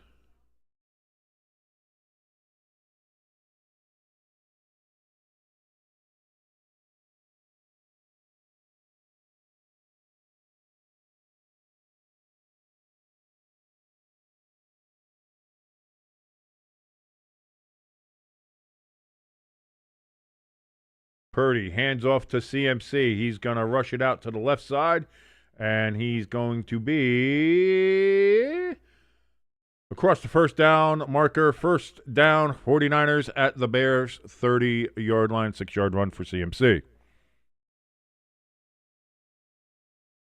Irish, where do you sit currently in your fantasy football championship game? What is the score? What is the difference? What are we looking at here? Like, how are we looking in that game for you? And what do we have to look for and root for here for you? Irish says he had a chance until that happened. I want to see. I want to know what's more. Use check. He gets the catch there. Good for 8 yards as the Niners fans scream out, use for use check. A crowd and fan favorite there in the Bay Area and even 60 miles away from the Bay Area. Oh, we have a Bear on the field grabbing at his ankle. Not sure if that's a break or if that's an Achilles or what that might be.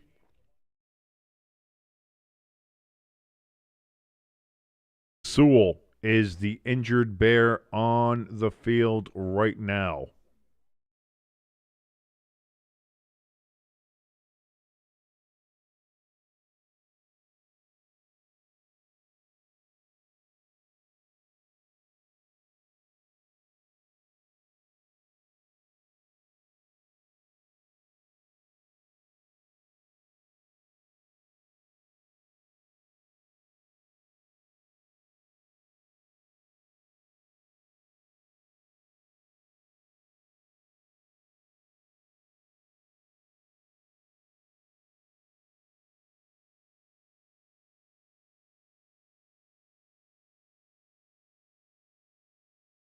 Lord in the chat says, King, I did not tell you. Okay. I got a little lost on how that was made. He says, Lloyd in the chat says, King, did I not tell you that this would be a close game? And indeed, again, I didn't think it was going to be a blowout. I think Crafty said the inevitable Niners blowout. I was like, I don't know. I thought that was far too much. I was like, I don't think there's going to be a blowout. I said, even I agreed going into this game. I thought this was going to be a close game. I still picked the 40. Did I pick the 49ers? Or did I pick the Bears? I can't remember what I even did on the Friday forecast. I'm such a dunce.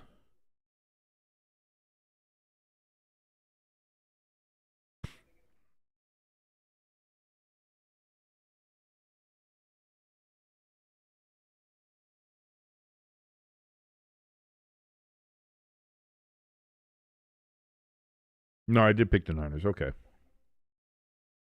But again, it was a toss-up for me. I thought either team could really win here. And again, what we're seeing here is neither defense decided to show up tonight.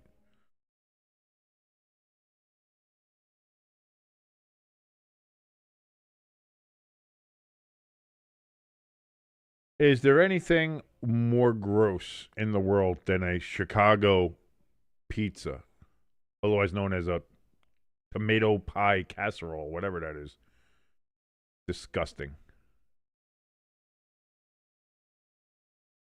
As we see Noah Sewell, he's being carted off the field. The way he was grabbing at that ankle did not look great.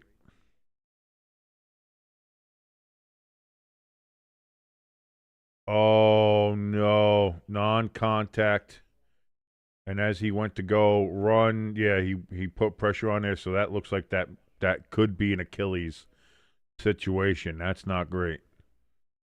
Handoff here on 2nd and 2 to CMC. He's going to get across the yard marker. First down for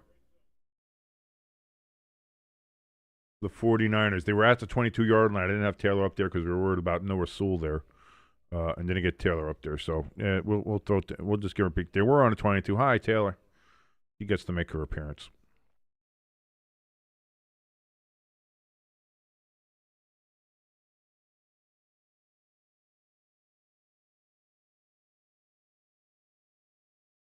First and 10 from the 17 after the 5-yard run there from McCaffrey. Play action. Purdy looks, throws. He's going to get that to Tonga. And Tungus gets a bit, but we got a flag down. And this looks like it's going to be against Chicago for a neutral zone infraction. And that's going to put us at double-digit flags for the game.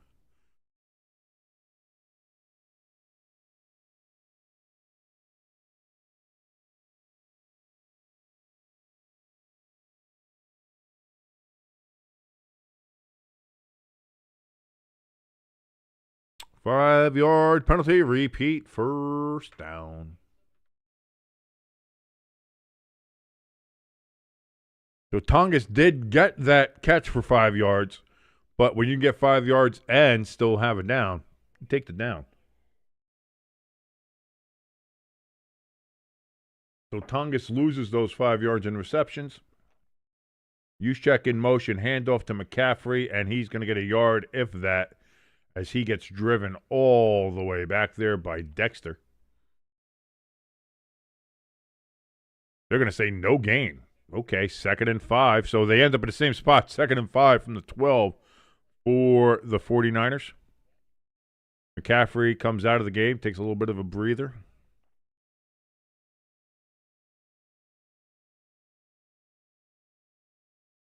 There's Brian Robinson comes into the game.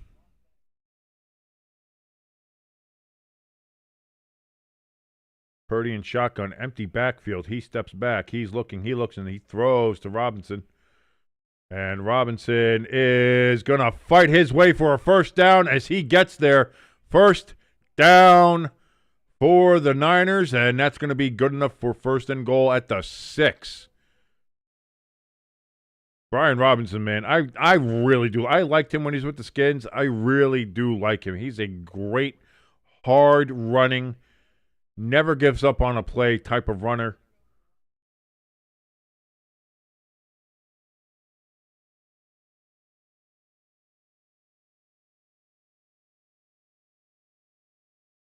So 1st and goal from the 6.5-yard line here for the Niners. Purdy, play action, rolls out to his left, pump fakes. Now he's still running, still trying to escape. He does, throws, caught, open, Juszczyk, touchdown, San Francisco.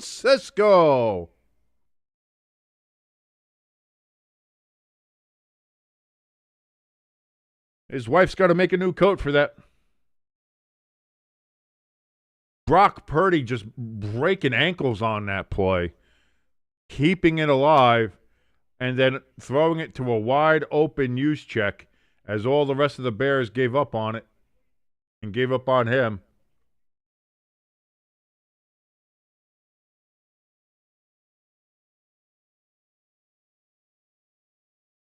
That hold kick is up, and that is good, and that is a 35-28 lead now for the 49ers. We are just putting all the points on the board.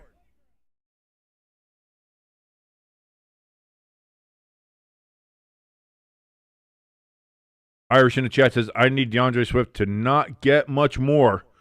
Then I need Stafford and Puka to go absolutely off on Monday night for the Rams, which they might. They are playing the Falcons. So I'm not going to say it's a guarantee. I'm not going to say that's exactly what's going to happen. But I think the chances are fairly good in your odds there. And we'll see. It seems like the Bears are mostly focusing on Monangai here. So you just got to really hope that if the Bears keep on scoring, that it's not DeAndre Swift that is scoring. Because right now it seems like they're doing Monangai for most of the between the 20 stuff and picking up the yardage. So we'll see, Irish. We will see what happens.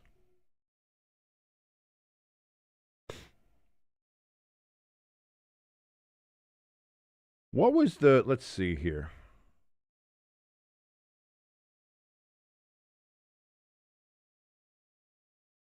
At the close, this game had an over-under of 51.5.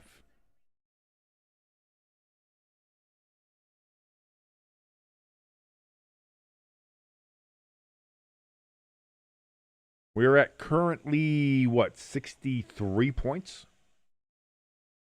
So the current over-under, if you wanted to bet on the over-under right now, is 80. 80.5, 80 and a hook. If you wanted to do live betting on that.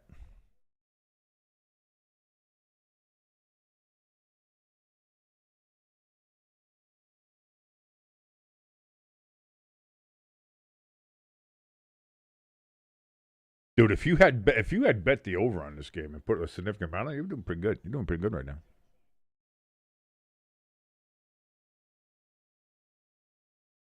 What's the matter, Pepper Jack?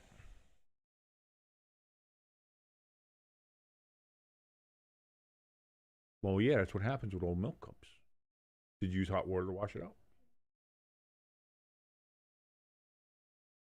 Use the sprayer.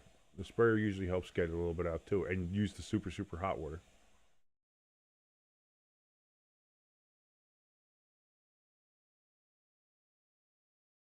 Crafty in the chat says, I think Purdy and Mahomes must have swapped souls midway through the season, like the NFL version of Freaky Friday.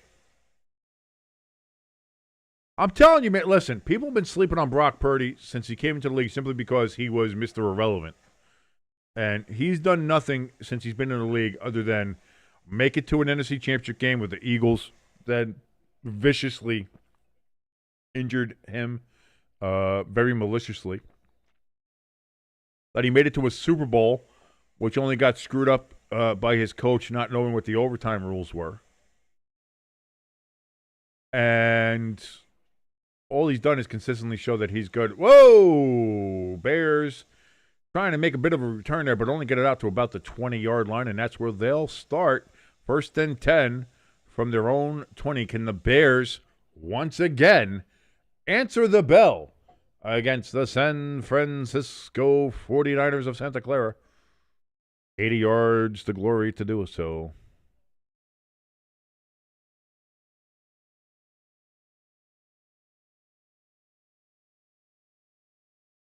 Didn't you just have milk in there? Then it's not that bad.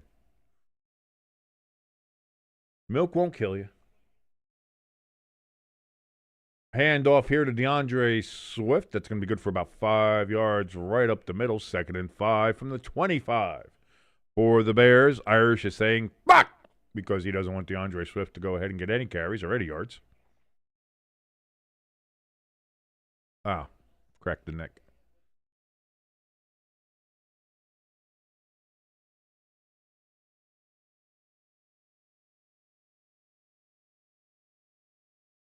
Caleb throws, completed to Swift. That's going to be caught down to the 35. 10-yard gain. Hey, Bo.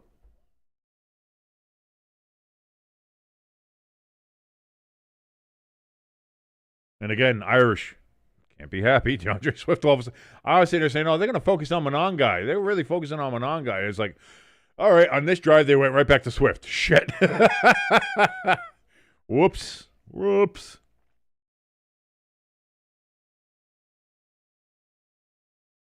DJ Moore in motion. Hand off to Swift. Swift is going to get 2 yards on that carry.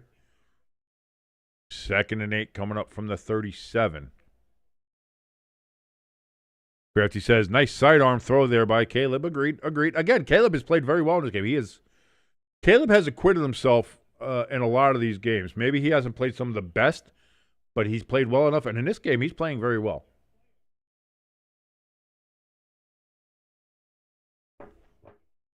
What is he, 12 of 19, a $177 with 2 touchdowns already? That is not a bad stat line. Throws. He's looking for DJ Moore. Looks like incidental contact. There's no flag as DJ Moore was the intended receiver. Stout on the coverage. Incomplete. And that's going to be 3rd and 8 now from the 37.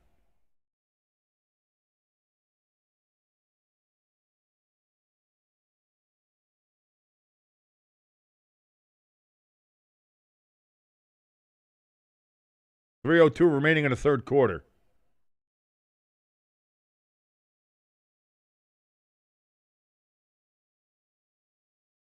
Oh, Caleb running for his life. Looks, throws. That's going to be caught by Burden. First down, we got a flag down, though.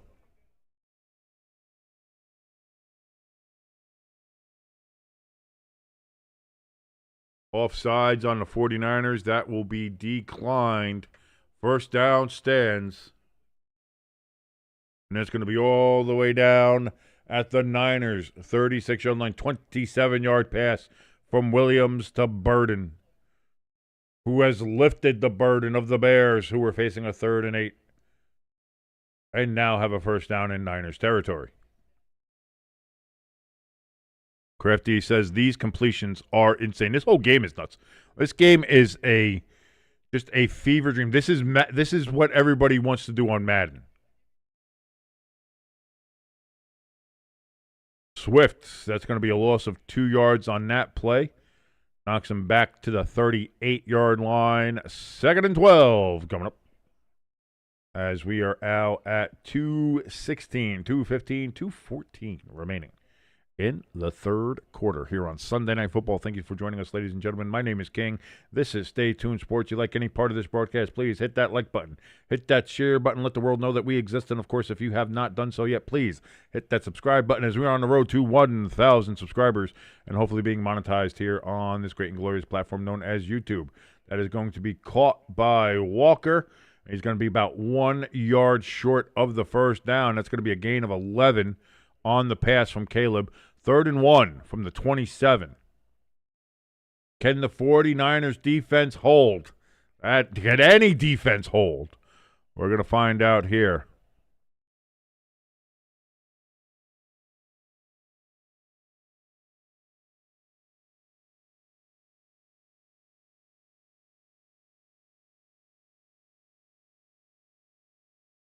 Caleb, hands off to Swift. Swift is going to be short. We got a flag down, though. Lloyd says, boy, if the refs throwing flags was a drinking game, I would think that we would have cirrhosis of the liver. It's going to be holding on the Bears, so it was short anyway, but it's going to be holding, 10-yard penalty. 4th and 1, they would probably go for it, but you get them 3rd and 11 now with the penalty.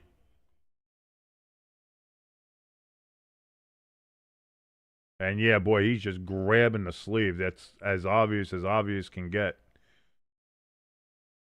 Trapilo. Called for the holding.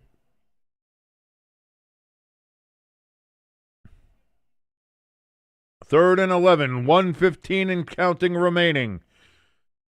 Burden in motion. To the right of Caleb. Caleb. In shotgun, calls for the snap. He gets the snap. He's back to throw. He's going to step up. He's going to pull it down and run it himself. He was looking for a block from Swift. Didn't get it. Only gets down to the 30. It's going to be 4th and about 4 coming up for the Bears. 46 seconds remaining in the third quarter. 4th and 5 is the mark. It looks like the Bears are going to go for it. They said field goals in this game? Cease your heresy and blasphemy. We should go for it. It is touchdown or nothing in this game. Ben Johnson and the Bears going for it. 4th and 5 on the 31. They have to get to the 26 for a first down. Caleb takes the snap, looks, throws over the middle. Caught! Loveland, first down, Bears. And that is going to be the last play of the third quarter as the Bears, facing a 3rd and 11, make it 4th and 5, and then still convert on a 4th down play. And none of these teams, they said, it seems like there's been an agreement between the Bears and the 49ers. Fuck field goals, fuck punts. It's touchdown or it is absolutely nothing. I'm trying to curse less. I do apologize. And there we go, ladies and gentlemen. The end of the third quarter, the beginning of the fourth. The Bears will start this quarter. I forgot the word for a second. This quarter on the Niners' 22-yard line. We get to see Taylor for a while now. Thank you, Taylor. Good to see you. She'll stick with us during the break. ELS in the chat says, holy crap. The snow has arrived in Wisconsin. We have about 5 inches already, and more is coming. Yeah, that's what I often try to tell Pepperjack every now and then. And it's coming until the morning. Same thing I try to tell Pepperjack all the time. We might get a foot of snow. Listen, even I'm not that optimistic. But ladies and gentlemen, here we are in the fourth quarter. You know what that means. You see the coaches and the players on the sideline in high school, in college, in the pros. You see there live at the game. You see them put the fours up. Why are they putting fours up? Because they are committed to all 4 quarters. So are we here at Stay Tuned Sports. So if you're in the chat, if you're part of the community, get the fours up in the chat and let us know that you're here and committed for all 4 quarters. We got Pecan throwing up the 4s. We've got Lloyd with the 4s. We've got ELS with the 4s. We've got it all there, ladies and gentlemen. And you can go ahead in the chat, throw up the 4s as well. Be a part of the community. Be a part of the family here. We're not just a community. We're a family here at Station Sports. We are dysfunctional and very angry and have a lot of issues, just like family. But come in, say hi, say hello, say how you doing in the chat. Again, thank you for joining us. If you like any part of this broadcast, if you like any part of this channel, please hit that like button. Please hit that share button. Let the world know that we exist. That certainly will help. And, of course, as always, if you have not already, please hit that subscribe button and notification bell as we are on the road to 1,000 subscribers and hopefully being monetized here on the great and wonderful platform known as YouTube. If you want to help us out a little bit more directly, since we don't have the ability to do super chats or memberships or anything like that, you can go to our donation station or our merch store link, both of which are in the top of the chat or in the description below this video.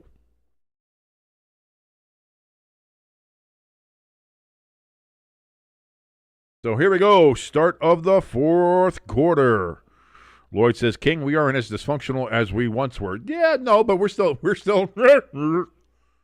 Hand off to DeAndre Swift, and he's going to break it for a touchdown. Oh, no. Disaster for Irish and his fantasy team as DeAndre Swift runs for 22 yards and a touchdown for the Bears. Oh, no. For a Bears fan, you're excited. For a Niners fan, you're upset. And if you are Irish trying to fight for a fantasy football championship, you are in misery right now. Oh, no.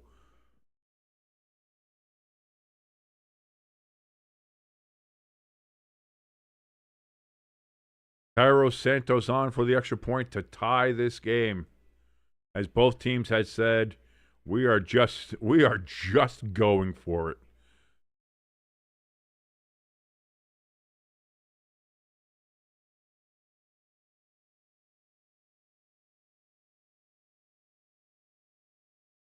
Something that is apparently, according to Mike Tirico, that has never happened in the history of the National Football League regular season.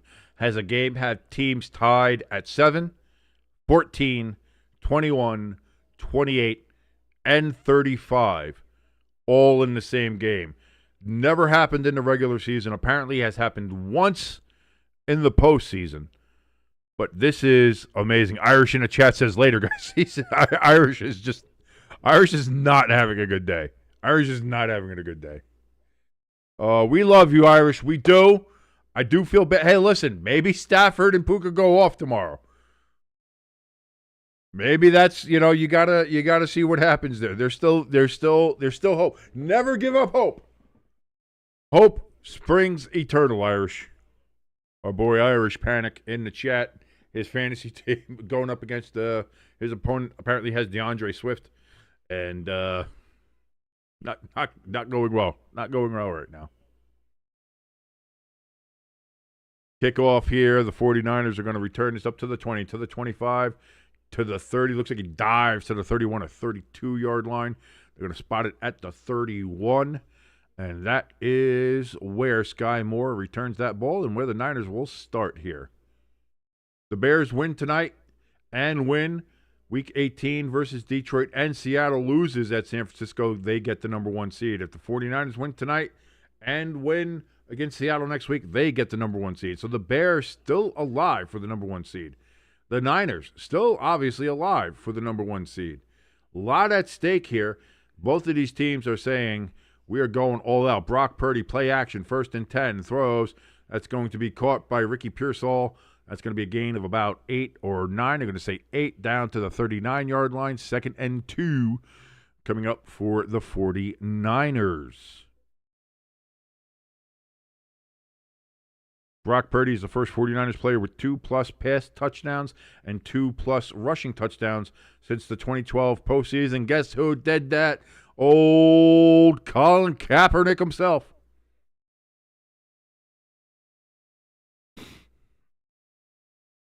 Hand off here to CMC. That's going to be a first down to the 44, but we got a flag down. What's this one going to be?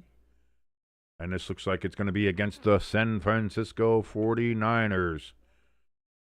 Holding on the Niners. And that's our 13th flag. So there she comes. She's right back, baby. 13s and 22s. We see the sweet, beautiful, lovely Taylor grace our screens.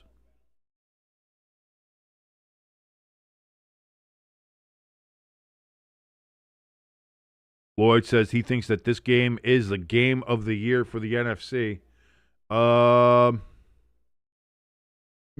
that Rams Seahawks game last Thursday is still game of the year.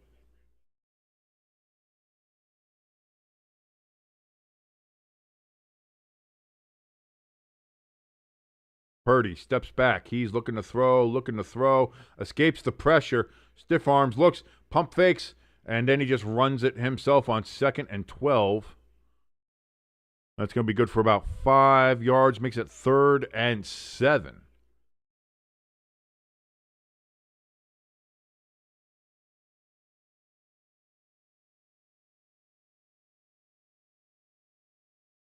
So 3rd and 7. Can the Bears hold the 49ers to a punt?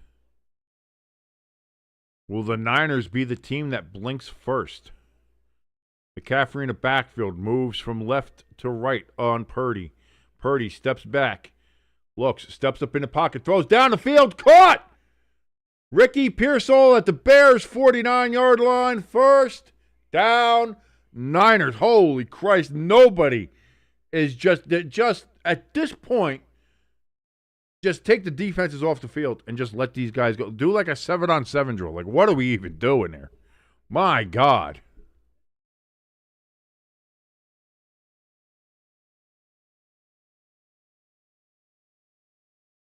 $70 total points scored this evening, and we are not done yet. 1st and 10 for the 49ers from the Bears' 46-yard line. 12:22 remaining. Purdy back. Looks. Throws towards the sidelines. He was looking towards Ricky Pearsall. Incomplete. 2nd and 10. 12:16 remaining.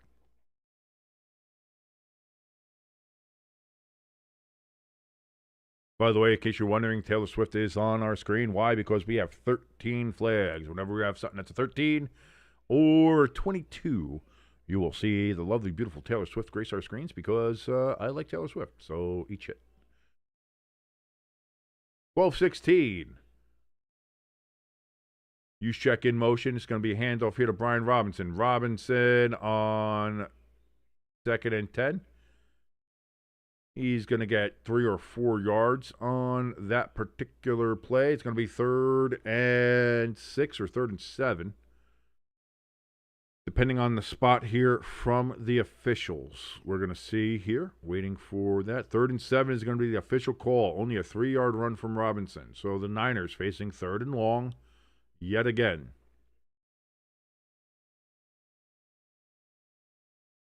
$11:40 and counting.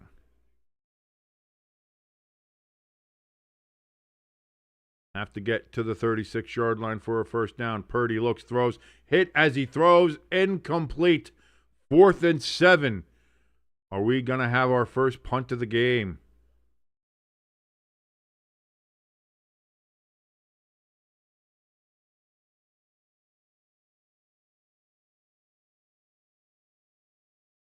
And if I'm the Niners, you're going to give, you know, if you punt, you know the Bears are going to go down the field on you.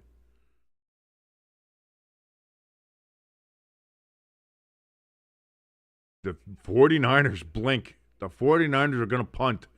2nd punt of the game. The last one was late in the first half by the Bears. This is the Niners' first punt of the game. Thomas Morstead with his 1,000th punt. It is away, and the Bears fair catch that at their 11. So we have a punt. Oh, we have a punt. Now, can the 49ers defense actually show up? It'll be 1st and 10 for the Bears at their own 11 with 11:23 remaining in the fourth quarter. Could this be the pivot point of the game? What they would call a pivotal moment. Crafty in the chat says, wait, was that a defensive stop? Maybe the rarest sight in the last 2.5 hours.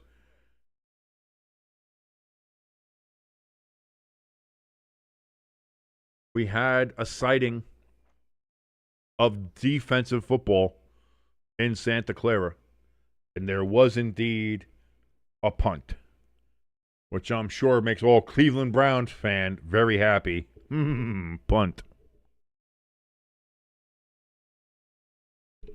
Crafty in the chat says, hey, listen, a Mac Jones drive wouldn't have fizzled there, all right? I love it. I love this running joke. I do. I love it. It's the best. That's why I love you guys. I love our chat. If you want to come be a part of our chat, the chat room is open. Come in, say hi, say hello, say how you doing. Be part of the Stay Tuned Sports community here. By the way, we also have a link for our Discord down in the description below. Also, in the top of the chat, along with our donation station and our merch store links, you can find a link for our Discord there as well. Become a part of that community as well. And see the bunch of crazy kids we got around here. A lot of crazy kids hanging around. Crafty in the chat says the defensive stop in this game is the NFL equivalent of spotting Sasquatch. It's not too far off, especially in this game. As you mentioned, in this game, seeing a punt, that's only the second punt we've seen. As we said, the first one was late in the first half by the Bears.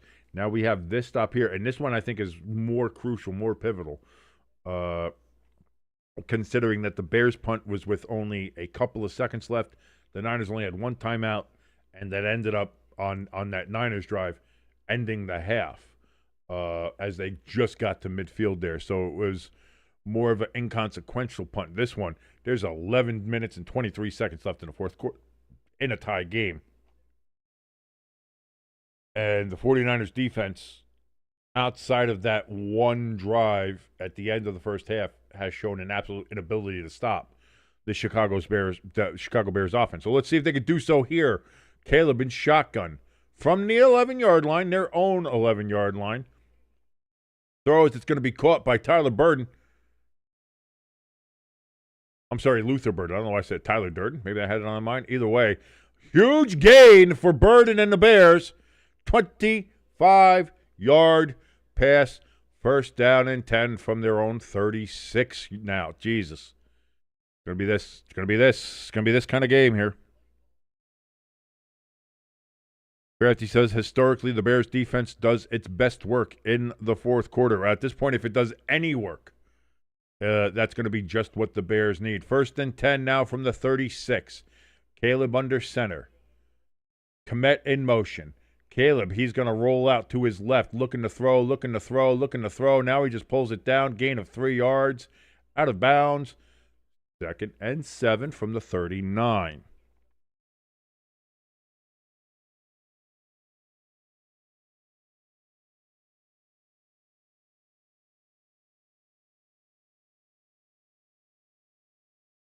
Mike Tirico saying that before they leave the air this evening, they will have the schedule for Week 18. I'll make sure that we go through that here as well once that becomes available. Second and 7, Monangai. He's going to break it off to the left side, and he's going to be about a yard short of the first down. 3rd and 1 at the 45. 6-yard run for Monangai.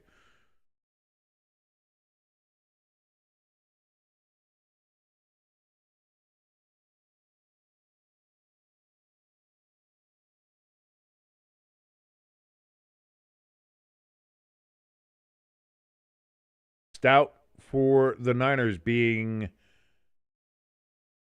reviewed or assessed for a concussion. Now back in the locker room.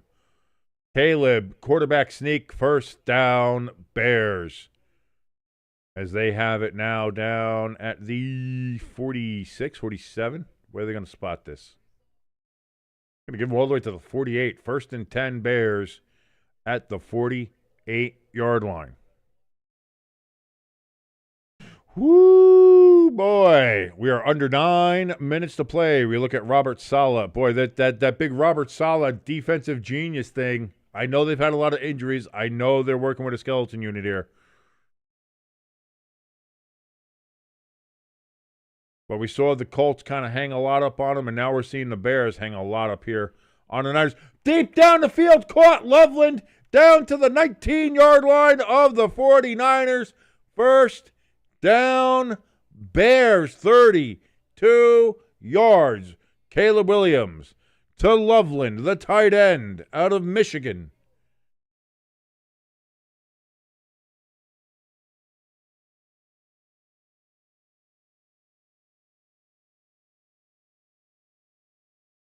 And actually going to mark him down at the 20. I thought he got to the 19, but they're going to say right at the 20. So the Bears now right at the beginning of the red zone. First and 10 for Caleb. Man in motion, takes the snap. He's going to toss it back to Monangai. But we got whistles before the play. We got a flag. Sorry, Taylor, now you're done. Delay of game on the Bears.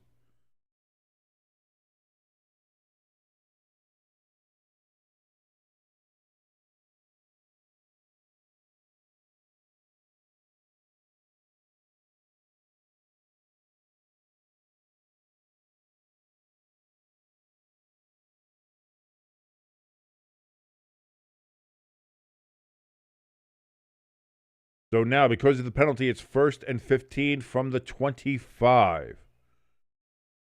Bears have to get to the 10-yard line for a first down. 7:55 remaining.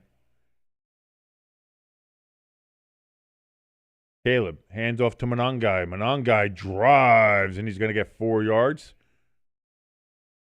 2nd and 11.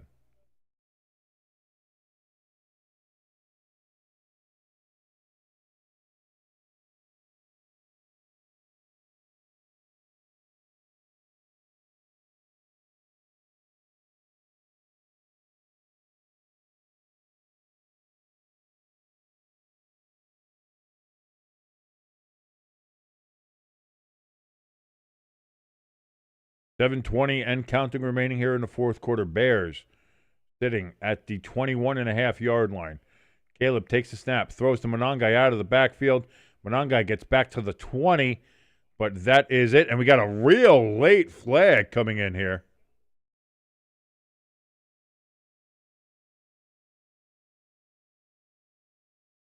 And this could be costly one way or another. Oh, that's going to be a face mask on Bethune.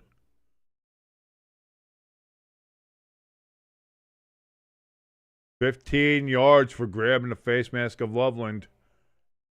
Oh, no. Bethune with a giant, costly penalty. You can't do that in this kind of game. And now that's going to give the Bears first and goal at the 10-yard line. As it's half the distance to the goal.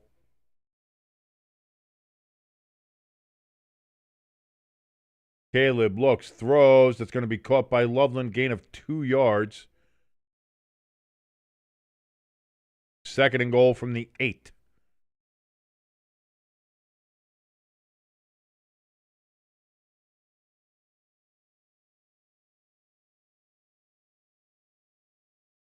Second and goal. We are now under 6:30 to play.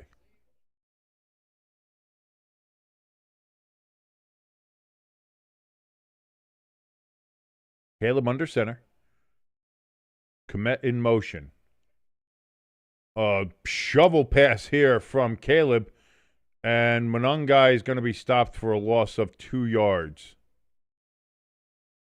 3 yards, actually, they mark it. That's going to be a 3-yard loss back to the 11. 3rd and goal for the Bears from the 11-yard line.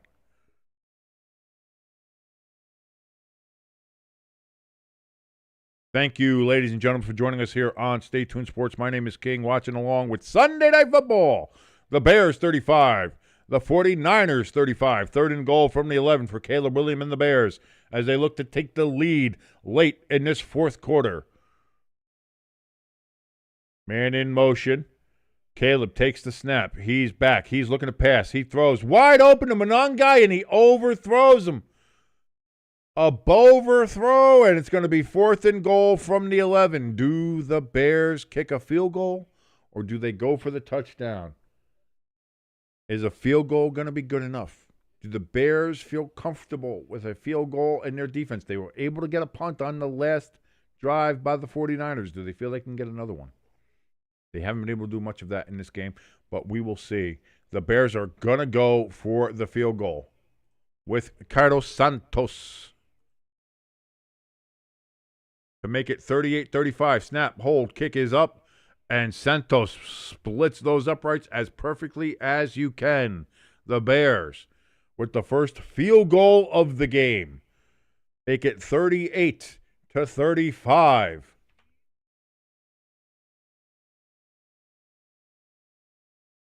Woo, boy. 5:22 remaining here in the fourth quarter. Bears 38, 49ers 35. Can the 49ers answer, or will the Bears defense bear down and secure their victory here on Sunday night in the hostile Santa Clara Valley? Is it a valley? I have no idea. I have no idea the geography of Santa Clara. But at Levi Stadium anyway.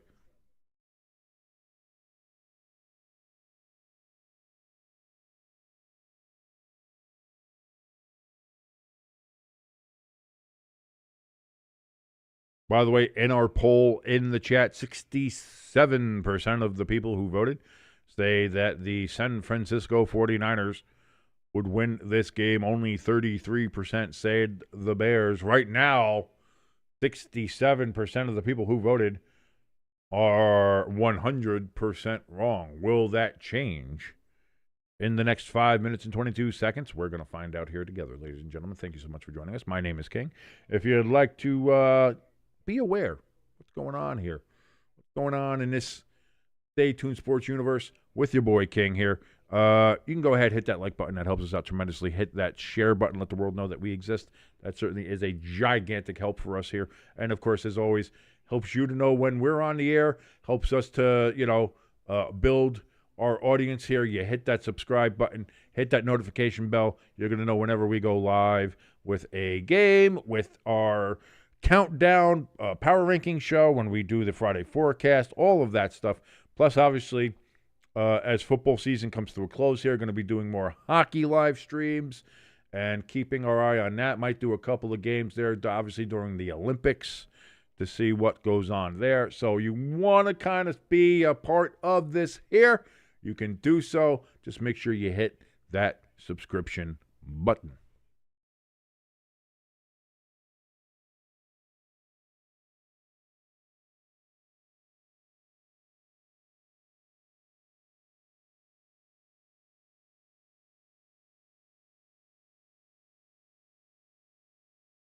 So here we go, getting ready for the kickoff here.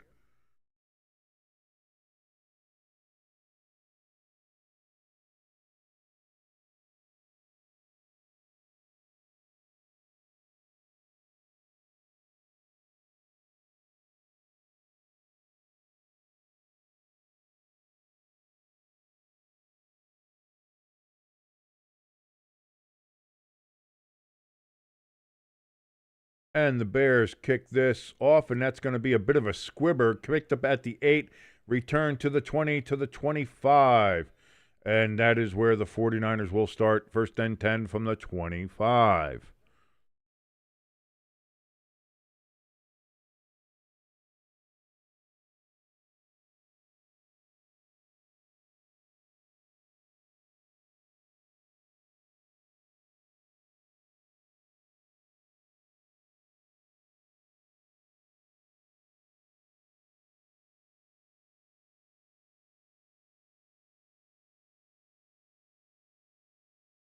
First and 10.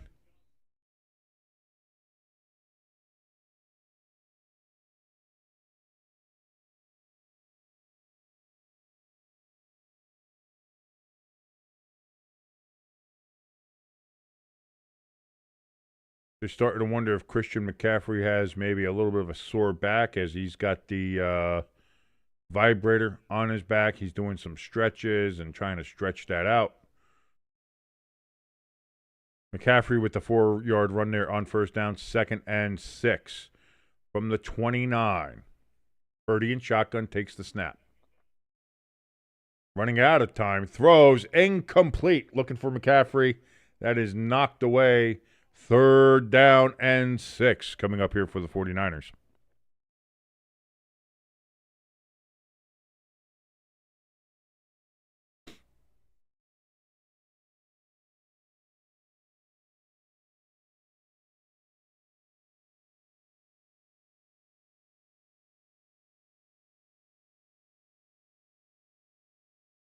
So is maybe that back causing a little step slower there for McCaffrey? We got to worry about that. Man in motion for the 49ers. Purdy's going to look. He's going to throw. It's going to be caught by Tungus, and he gets the first down. First down, 49ers to keep the chains moving here. 4:20. Smoke it if you got it here. First down, 49ers at the 36-yard line.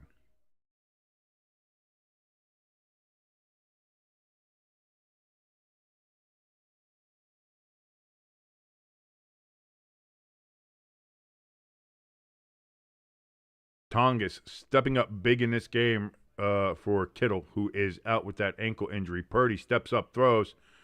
That's going to be caught for McCaffrey for about 3 yards.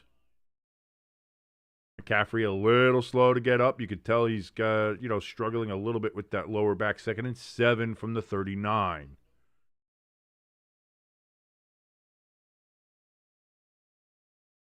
$3:33 remaining in the fourth quarter and counting.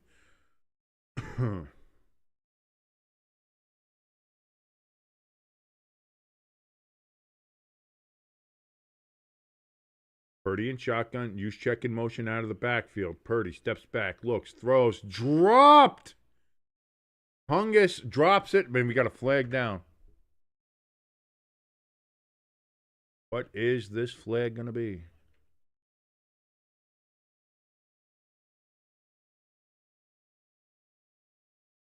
Illegal use of hands to the face on the Bears.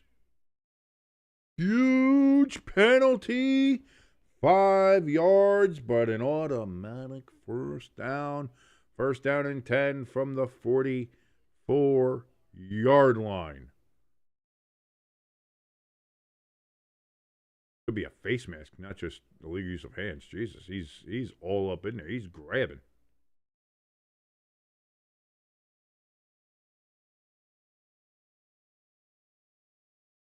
Purdy with the snap, rolls, looks, throws out of the backfield here to McCaffrey. McCaffrey's got some blockers to the 50, to the 40, down to the 38-yard line of the Bears. First down and 10, 49ers. 18-yard play for Christian McCaffrey and the 49ers. McCaffrey says, I ain't hear no bell. I didn't hear no bell.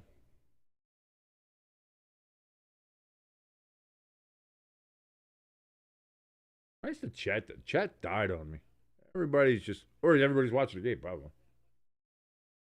I certainly hope you are watching this game and enjoying it along with me here on Stay Tuned Sports. Ricky Pearsall in motion. Hand off to Brian Robinson. He's going to get back to the line of scrimmage. That is it. 2nd and 10.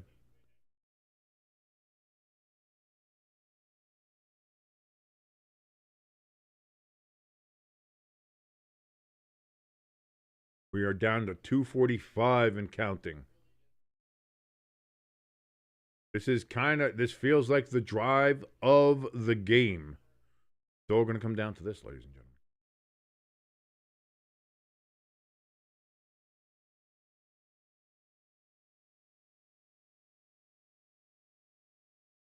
Juszczyk goes out wide. Purdy takes the snap in shotgun. Throws over the middle. Wide open!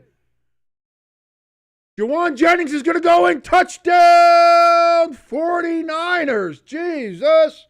The Niners right back in it. And now right back on top.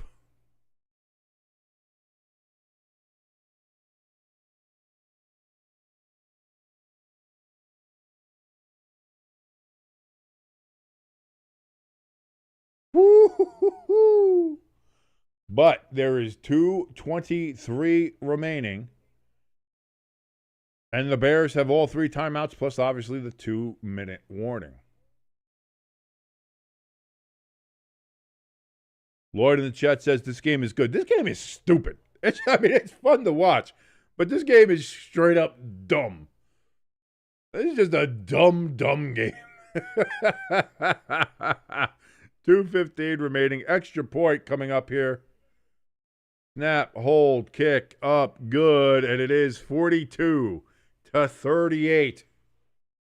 4-point lead for the 49ers. The Bears have to get down the field for a touchdown. A field goal does them no good. But the way the defenses have been playing, the Bears scoring a touchdown, certainly not out of the realm of possibility. But for now, the 49ers are 2 minutes and 15 seconds away from winning this game. But again, like I said, Bears have all 3 timeouts plus the 2-minute warning.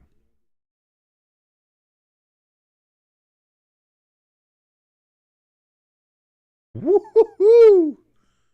It's been a fun one. And to me, thinking like, oh, I'm not feeling that great. Maybe I'll take the night game off. I don't know. I'll see. I was like, nah, but Bears and Niners, I think that's going to be a good game. Yeah, let me go ahead and do it. Boy, am I glad I did that.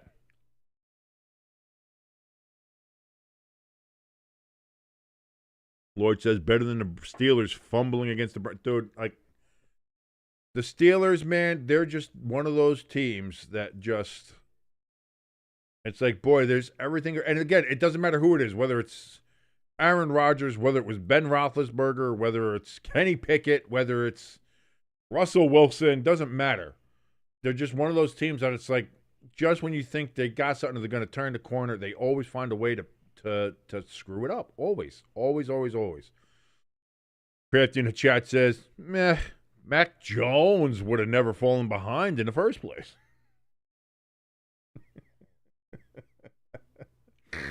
Oh, God, I love it. This is the best running gag that I think we've ever had. This is great. I love this one. Crafty, you better keep this up. For every time we do something with the 49ers, you had better keep this up. I swear to God. Pat McAfee on Twitter saying this game is just awesome. Absolutely effing awesome. Ari Miroff says this game is electric.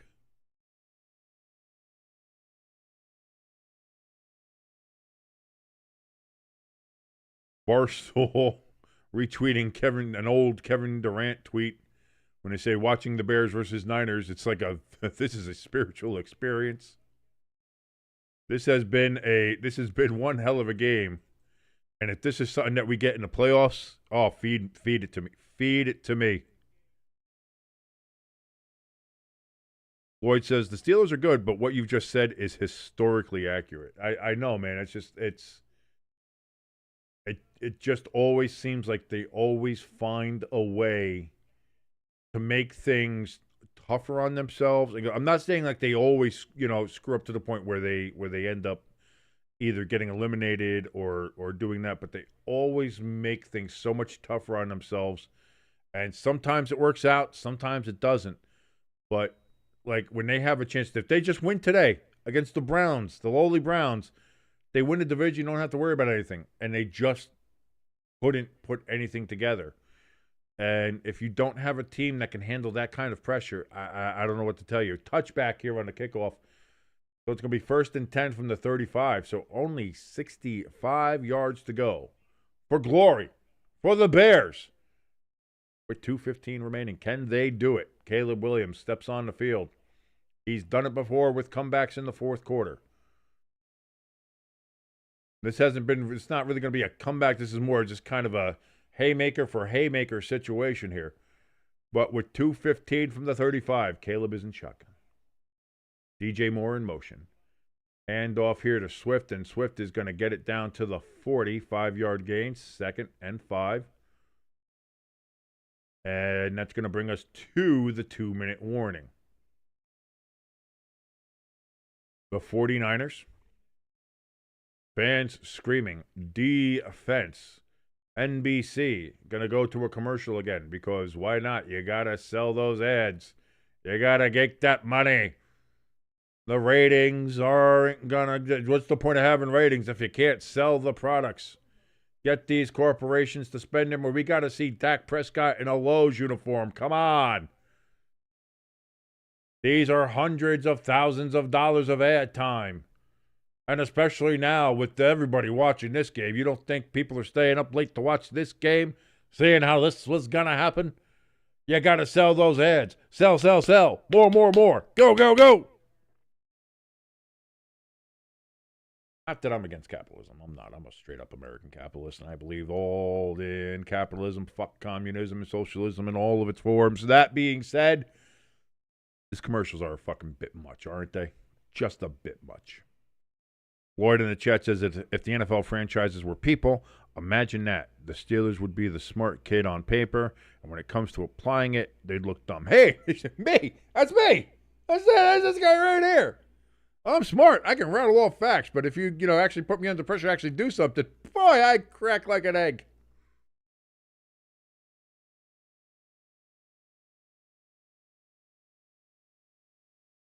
I am perhaps, and I think I've said this on here before too, I'm probably the smartest dumb person you know. Because I'm fairly smart. Dude, I know historical facts and figures and dates and all that other shit. I know weird trivia and sports trivia and, like I said, historical trivia, war trivia, national trivia, geography trivia, all this other stuff. I know all this shit. But actually making it in like real world application, not an idea. Not an anything of idea of what to do with it, how to use it. Am I any good at it? Absolutely not. So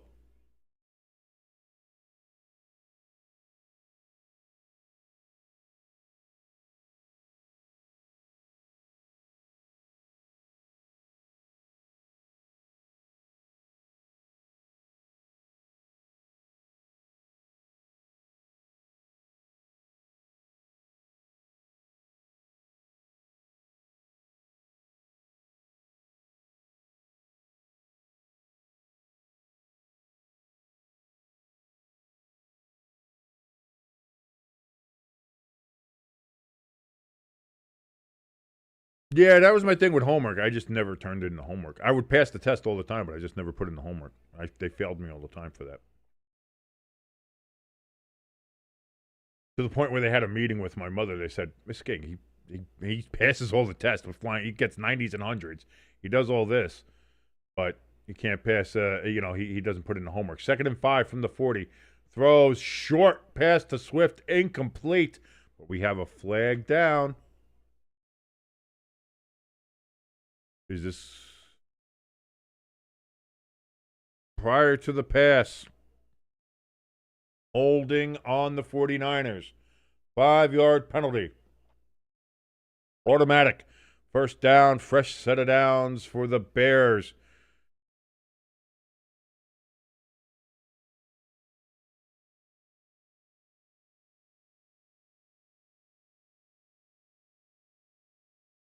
I don't see much of a hold there. That's a bad call from the officials, keeping this drive alive for the Bears.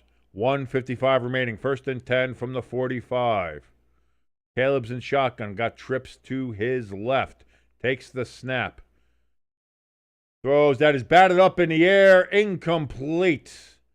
2nd and 10 from the 45. 1:51 remaining. Bears have all 3 timeouts, as do the Niners.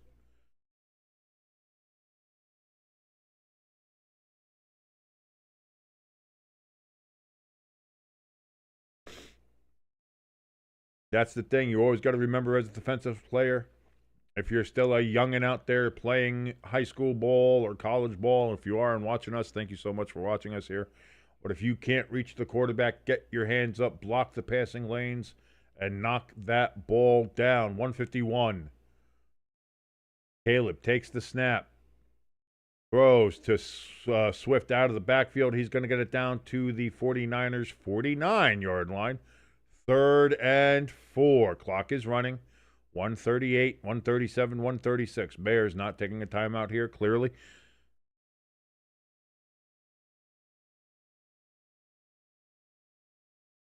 Caleb is in shotgun. And we've got a timeout taken by the 49ers. 49ers taking a timeout here.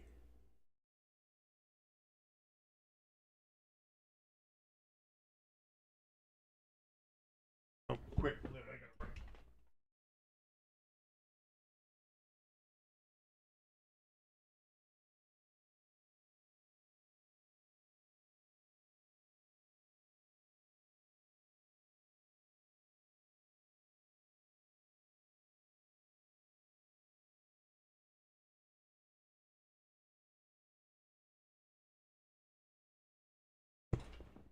I'm back. So after the timeout, still 3rd and 4. 1:24 remaining.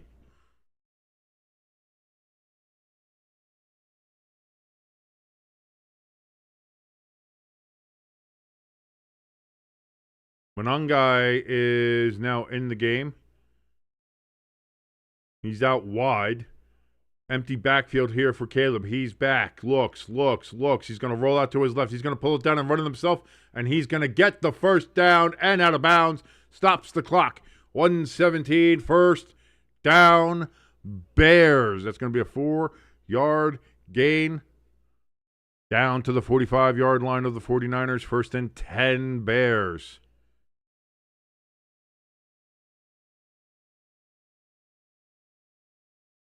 Swift back into the game.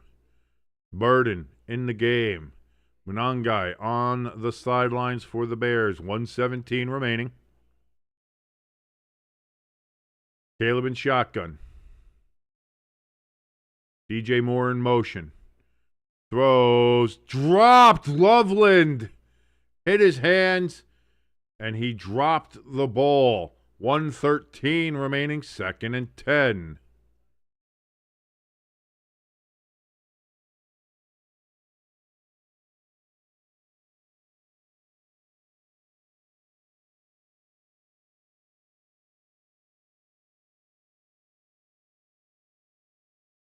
Caleb Williams, 21 of 32 for 287 in this game and 2 touchdowns. Caleb back, throws over the middle, incomplete. Looking for Cole Kmet. That is incomplete. 3rd and 10 from the 45. 1:09 remaining.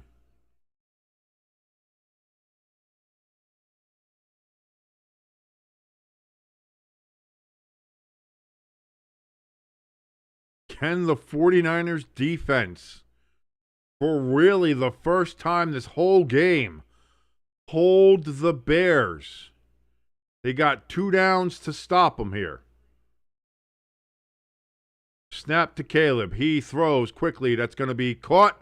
And then a cut back inside by Burden. And then a quick cut back outside. 1st down, Bears. And the clock keeps running. Down to 55 seconds. 1st down, Bears after a 14-yard gain. They are down to the Niners' 31-yard line. Bears figuring they have lots of time. 46 seconds, 45 seconds. Snapped. Caleb throws. Caught. And again, Burden gets it down to the 26-yard line.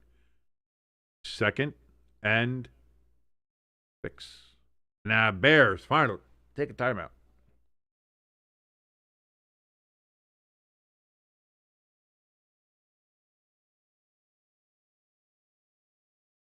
Again, field goal does nothing for the Bears. They need a touchdown.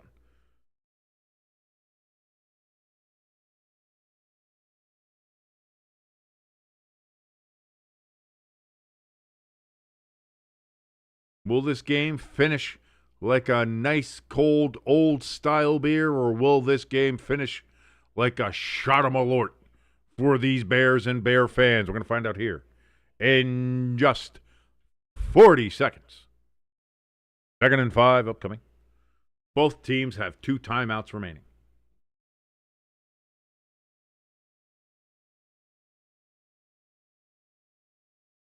Caleb in shotgun takes the snap. He's getting rushed from the outside. Oh, the Niners put all the pressure on. That's going to be a short pass, incomplete. 3rd down and 5. The last time there was a 3rd down, the Bears got 14 yards in the first down. Can the Niners force a 4th down on a 3rd and 5 from their own 26-yard line? The game is in the balance. Caleb Williams and shotgun. Trips to his left. He's got Swift in the backfield with him. Takes the snap. Looks. Throws. That's going to be dropped. Burden dropped it. It was in his hands. It would have been a 1st down, and he dropped it. 4th and 5. 33 seconds. This is the game, ladies and gentlemen. This is the game. You got to catch that. You've been catching balls like that all game. You can't drop that ball. 4th and 5. And the Bears are going to take their 2nd timeout.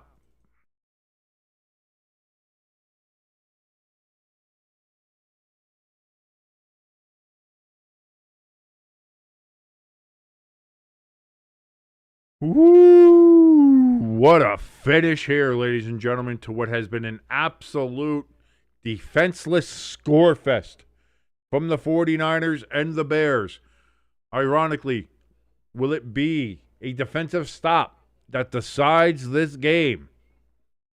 Or will the Bears find a way to get into the end zone and take the lead with very little time remaining in the 4th quarter? We're going to find out here. Peppa Jack, you have missed quite the game here on Sunday Night Football.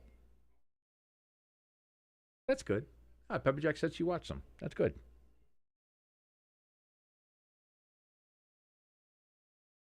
So here we go. 4th and 5. 33 seconds remaining from the Niners' 26-yard line.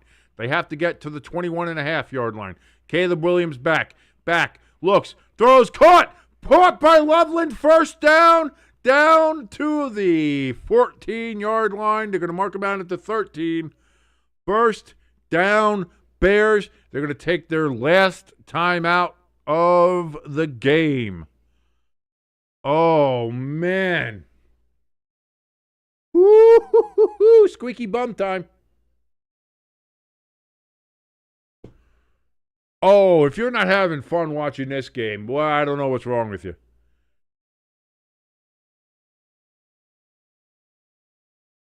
You might be dead. Check your pulse. You might be from Canada. I don't know.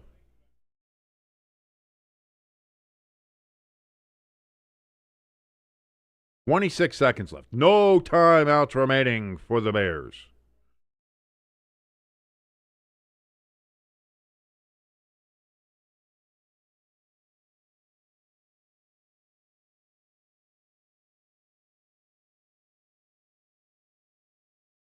Caleb, running, can't find anybody, throws it. Out of bounds, incomplete, 21 seconds left, 2nd and 10. Lloyd says, when did the kick tie this? Unless field goal started meaning 4 points instead of 3, no, Lloyd, it would not tie. It's a 4-point game, 42-38. A field goal would make it 42-41. Field goal does no good.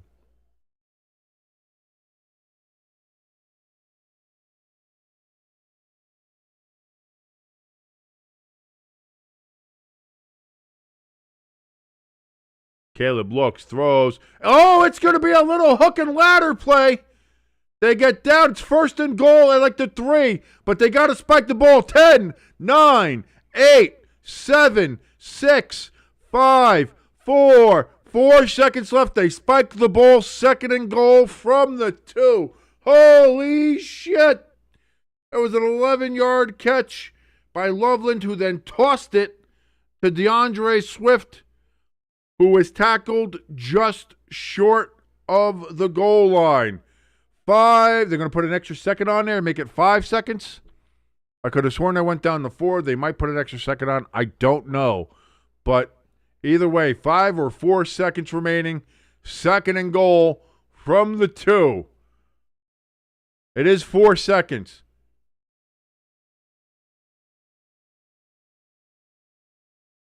Caleb Williams running. This is going to be the last play of the game. Escapes the pressure. He can't find anybody. Throws. It hits the ground. Incomplete. And the 49ers win on the last play of the game. That was what an absolute classic. The Bears and the 49ers put on an absolute classic tonight. God bless you, boys. Oh, God. Burden appears to be injured in the end zone. You don't want to see that. The Bears were right there at the end. It just skipped on the ground in the end zone for an incomplete pass. And the 49ers survive what was an absolute offensive explosion from both of these teams. And the 49ers emerge victorious and still have a shot at the number 1 seed. The Bears do not. The Bears have lost and been eliminated from the number 1 seed.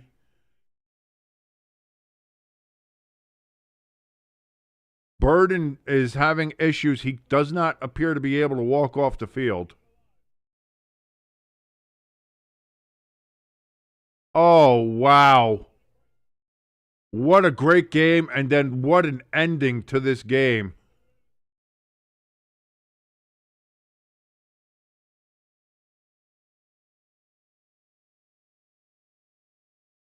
Wow. Wow. Irish in the chat says, fuck the Bears. Lloyd says, Crafty and I called it.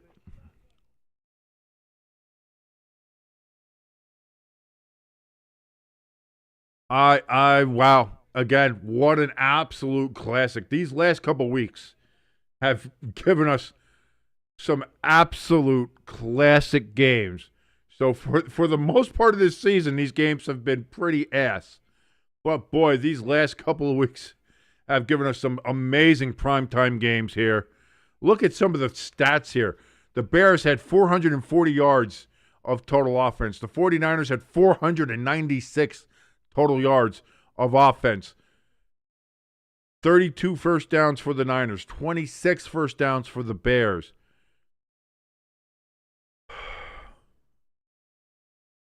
I am at a loss for words on what an amazing game that was. Ladies and gentlemen, I don't know what else to say.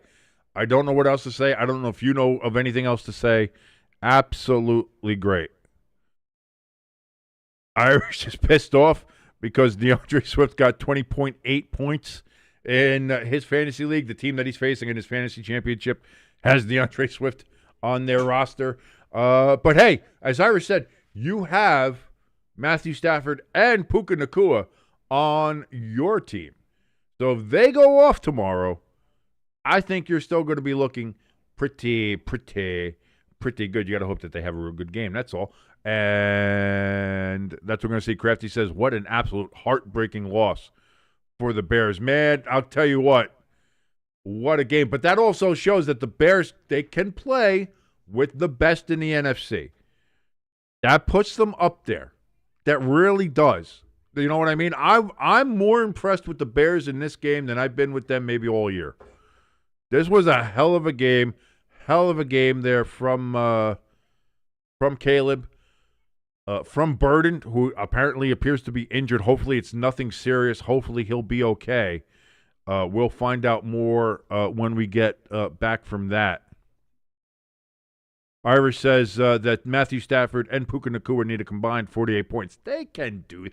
They've done that before. They can do that. Don't you worry. You're fine. You're going to be fine.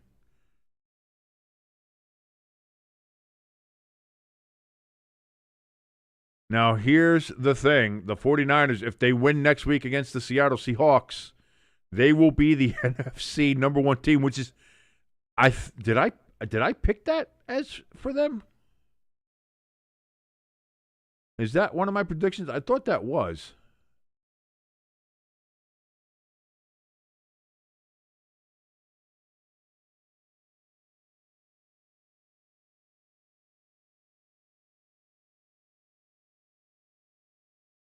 Yeah, because they had the Niners doing well, I think. I gotta check back. Granty says all the marbles next week. Which one do you think? We're going to find out what the schedule is coming up here. So I wonder who they're going to have. Is it going to be Steelers Ravens or Niners Seahawks as the last game?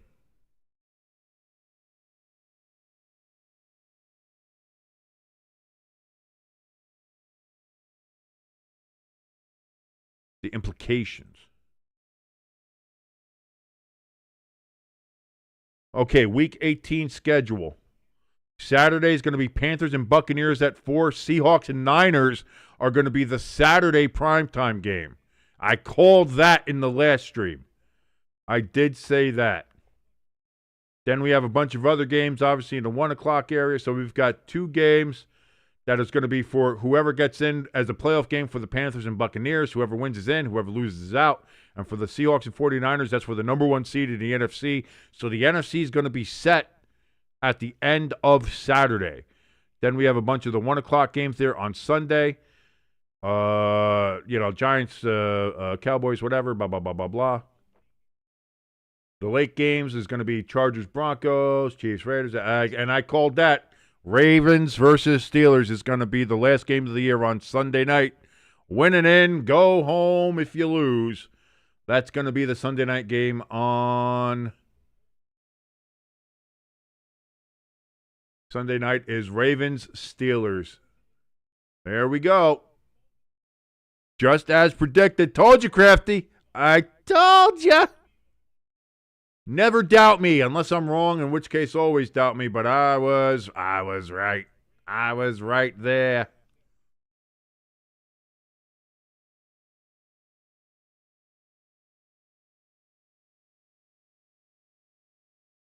Whoo! What a game.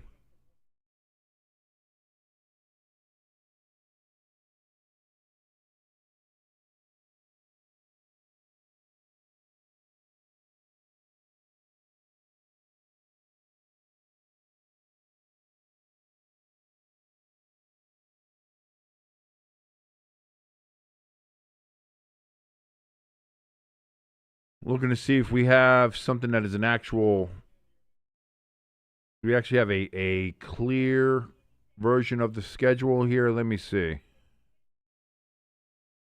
Crafty says Sunday night cheek fest. Yeah, but it's a cheek fest for all the marbles, and that's the difference.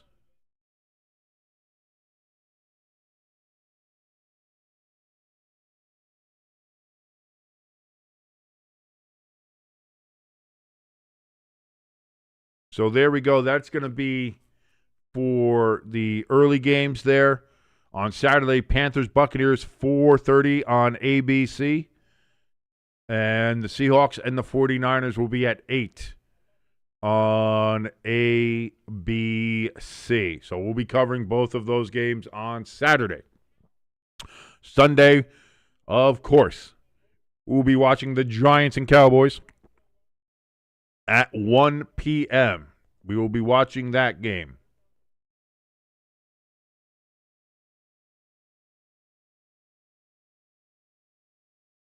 Then for the 4 o'clock games, what do we got there?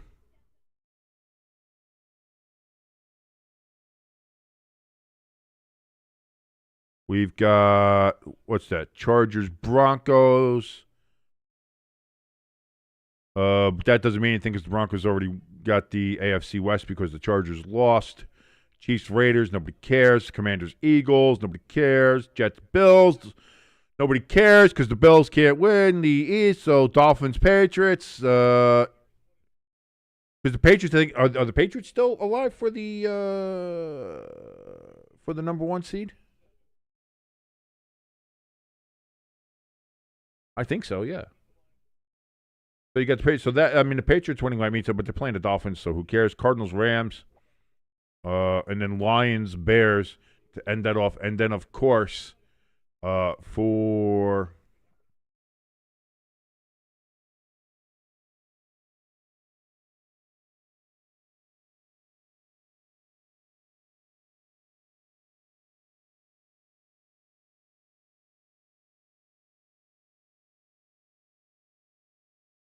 And then that's it for Sunday night. There it is.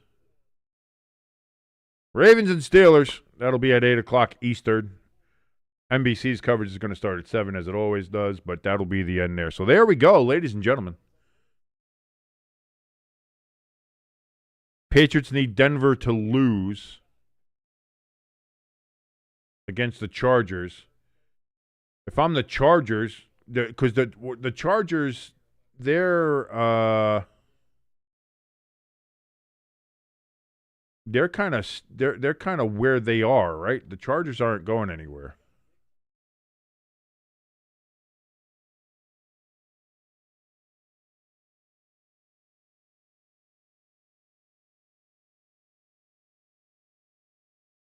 Chargers are in the 6th spot. If they win, they can change their seeding. They can become the 5th seed, I think. If they win and Houston loses. They win, Houston loses. The Chargers will be the 5 seed, so maybe they will play against the Broncos. I don't know. No, the Chargers can't win a division, but they can improve their seeding. If I'm the Chargers, would you rather go to Pittsburgh or Baltimore, or would you rather go to Jacksonville, where Jacksonville put their boot up your ass just a couple weeks ago? You know what I mean? Like, if we're going to be honest there.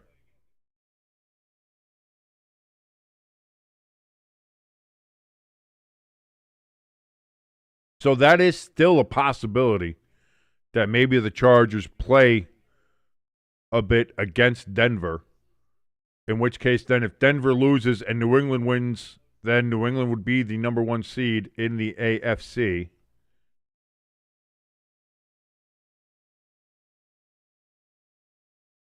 Does Jacksonville still have a shot?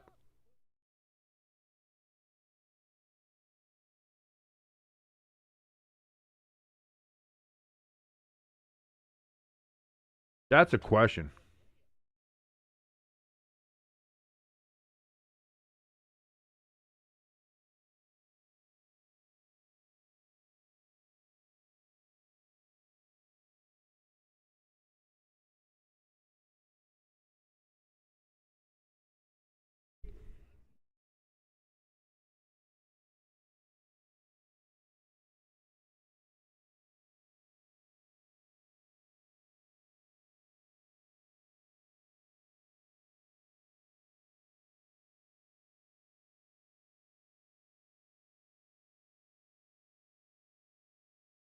Interesting. Because I think Jacksonville still might. Does Jacksonville still have a road to the number 1 seed? Like, if New England loses and Denver loses and Jacksonville wins. Yeah, no, Jacksonville is still alive for the number 1 seed. So if the most and here's the thing. Well, if you're New England, you're still fighting, so you're not going to rest anybody. You're not resting against the Dolphins. You're going to go and try to crush the Dolphins. If you're the Dolphins, you're going to try to upset the Patriots because fuck the Patriots and everybody's out of a job there anyway. So that could happen. The Chargers, I know, are going to probably play because they want to improve their seeding. And the Broncos, I don't trust. So that could... We're living in a world where Jacksonville could be the number 1 seed. Jacksonville could be the number 1 seed, or Jacksonville could be the number, 5 seed. They could be the number 5 seed. They're either number 1 or number 5?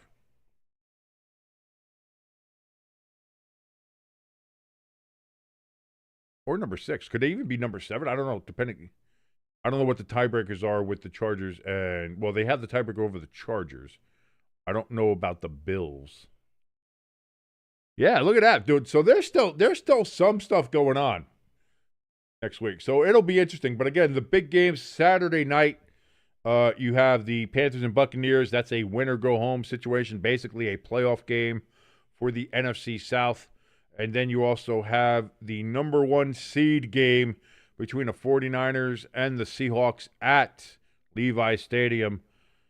Will the 49ers have to leave home again at all on their march to Super Bowl 60 at Levi Stadium? We're going to find out here. I don't know. I don't know if yours is going to be there next year, Crafty, for the Miami Dolphins. We'll see what happens. I think the Dolphins might do a full-on, baby and bathwater situation. We're getting rid of everybody. So we'll see what happens. But so there you go. Schedule for next week. I think we have a pretty decent idea of what we're looking at.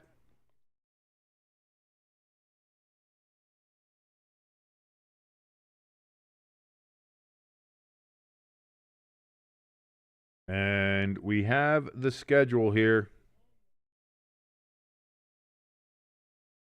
for Week 18.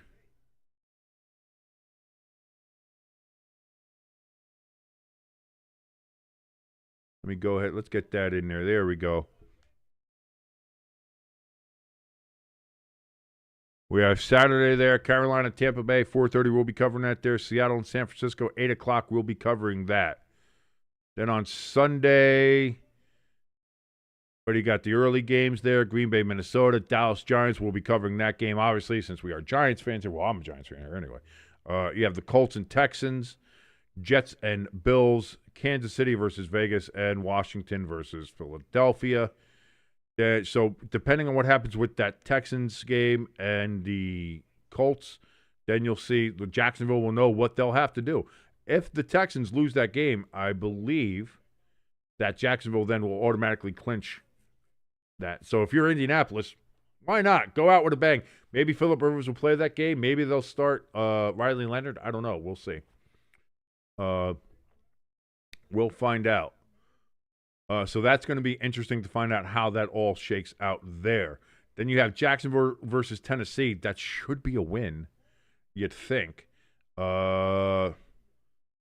The Bears, I think, are pretty solidly at 2. Although, no, because they're kind of tied with Philadelphia. So if they're tied with Philadelphia, then they have to they'd probably end up having to win, keep their number 2 spot above them. Then you got the Chargers in Denver. I think we said there's some stuff there that can happen. Miami, New England.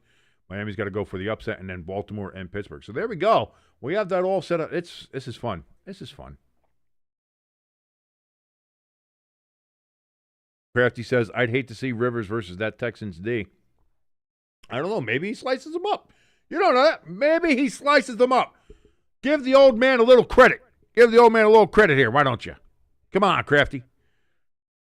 Give old man Rivers, that old man Rivers, he keeps just throwing the ball. Oh, yeah. All right, so that's going to do it here on Stay Tuned Sports. Again, thank you, ladies and gentlemen, for sticking around. Obviously, I don't think there's going to be a 4 o'clock game next week that we watch on Sunday. So I think here's our schedule based on this schedule. We're going to go with obviously, Saturday, both games, Carolina and Tampa Bay. We'll cover that at 4:30. And at 8 o'clock, Seattle versus San Francisco. Then we will do the Cowboys and Giants at 1. We will most likely skip the 4 o'clock games. And then we will get ready for 8 o'clock, the Baltimore Ravens versus the Pittsburgh Steelers in the AFC North playoff to see who gets to go to the big dance and who goes home. Thank you, ladies and gentlemen, so much for watching us here on Stay Tuned Sports. My name is King. It's been an absolute blast watching this with you. I certainly hope you've all had a fantastic and a wonderful time watching along with me. It's been fun. This has been an absolute blast. I've had an absolute blast watching this with you. If you liked any part of the show, please hit that like button, hit that share button, and of course, hit the subscribe button as we are on the road to 1,000 subscribers. Helps us out here tremendously, and hopefully we'll be monetized by the great and glorious platform that is known as YouTube. If you want to help us out even more directly, we have a link for our donation station and our merch store down in the description below. I don't think there's anything else to say. We'll be back here tomorrow night for Monday Night Football, where the Rams will take on the Falcons. And then from here on out, baby, it's just going to be, we're going to have the countdown on Tuesday. There's no Thursday Night Football, so we'll be back for Friday for the Friday forecast. I'm going to see maybe if there's a hockey game on Thursday. Maybe I'll do that and start getting into the hockey spirit, if you will. Maybe we'll do that. Then, obviously, Friday will be the Friday forecast where we'll do the final prediction, the last prediction for the 2025 season, which will happen in 2026, obviously, as the new year will come and greet us here Wednesday night into Thursday. And then Saturday, we'll have those two games. Sunday, we'll have our last two games on here of the regular season. Then it's the playoffs time. It's the playoffs, and we'll be here for that. So until tomorrow for Monday Night Football, my name is King. This has been Stay Tuned Sports. Thank you so much for joining us. Have a great rest of your Sunday evening, and see you tomorrow for Monday Night Football.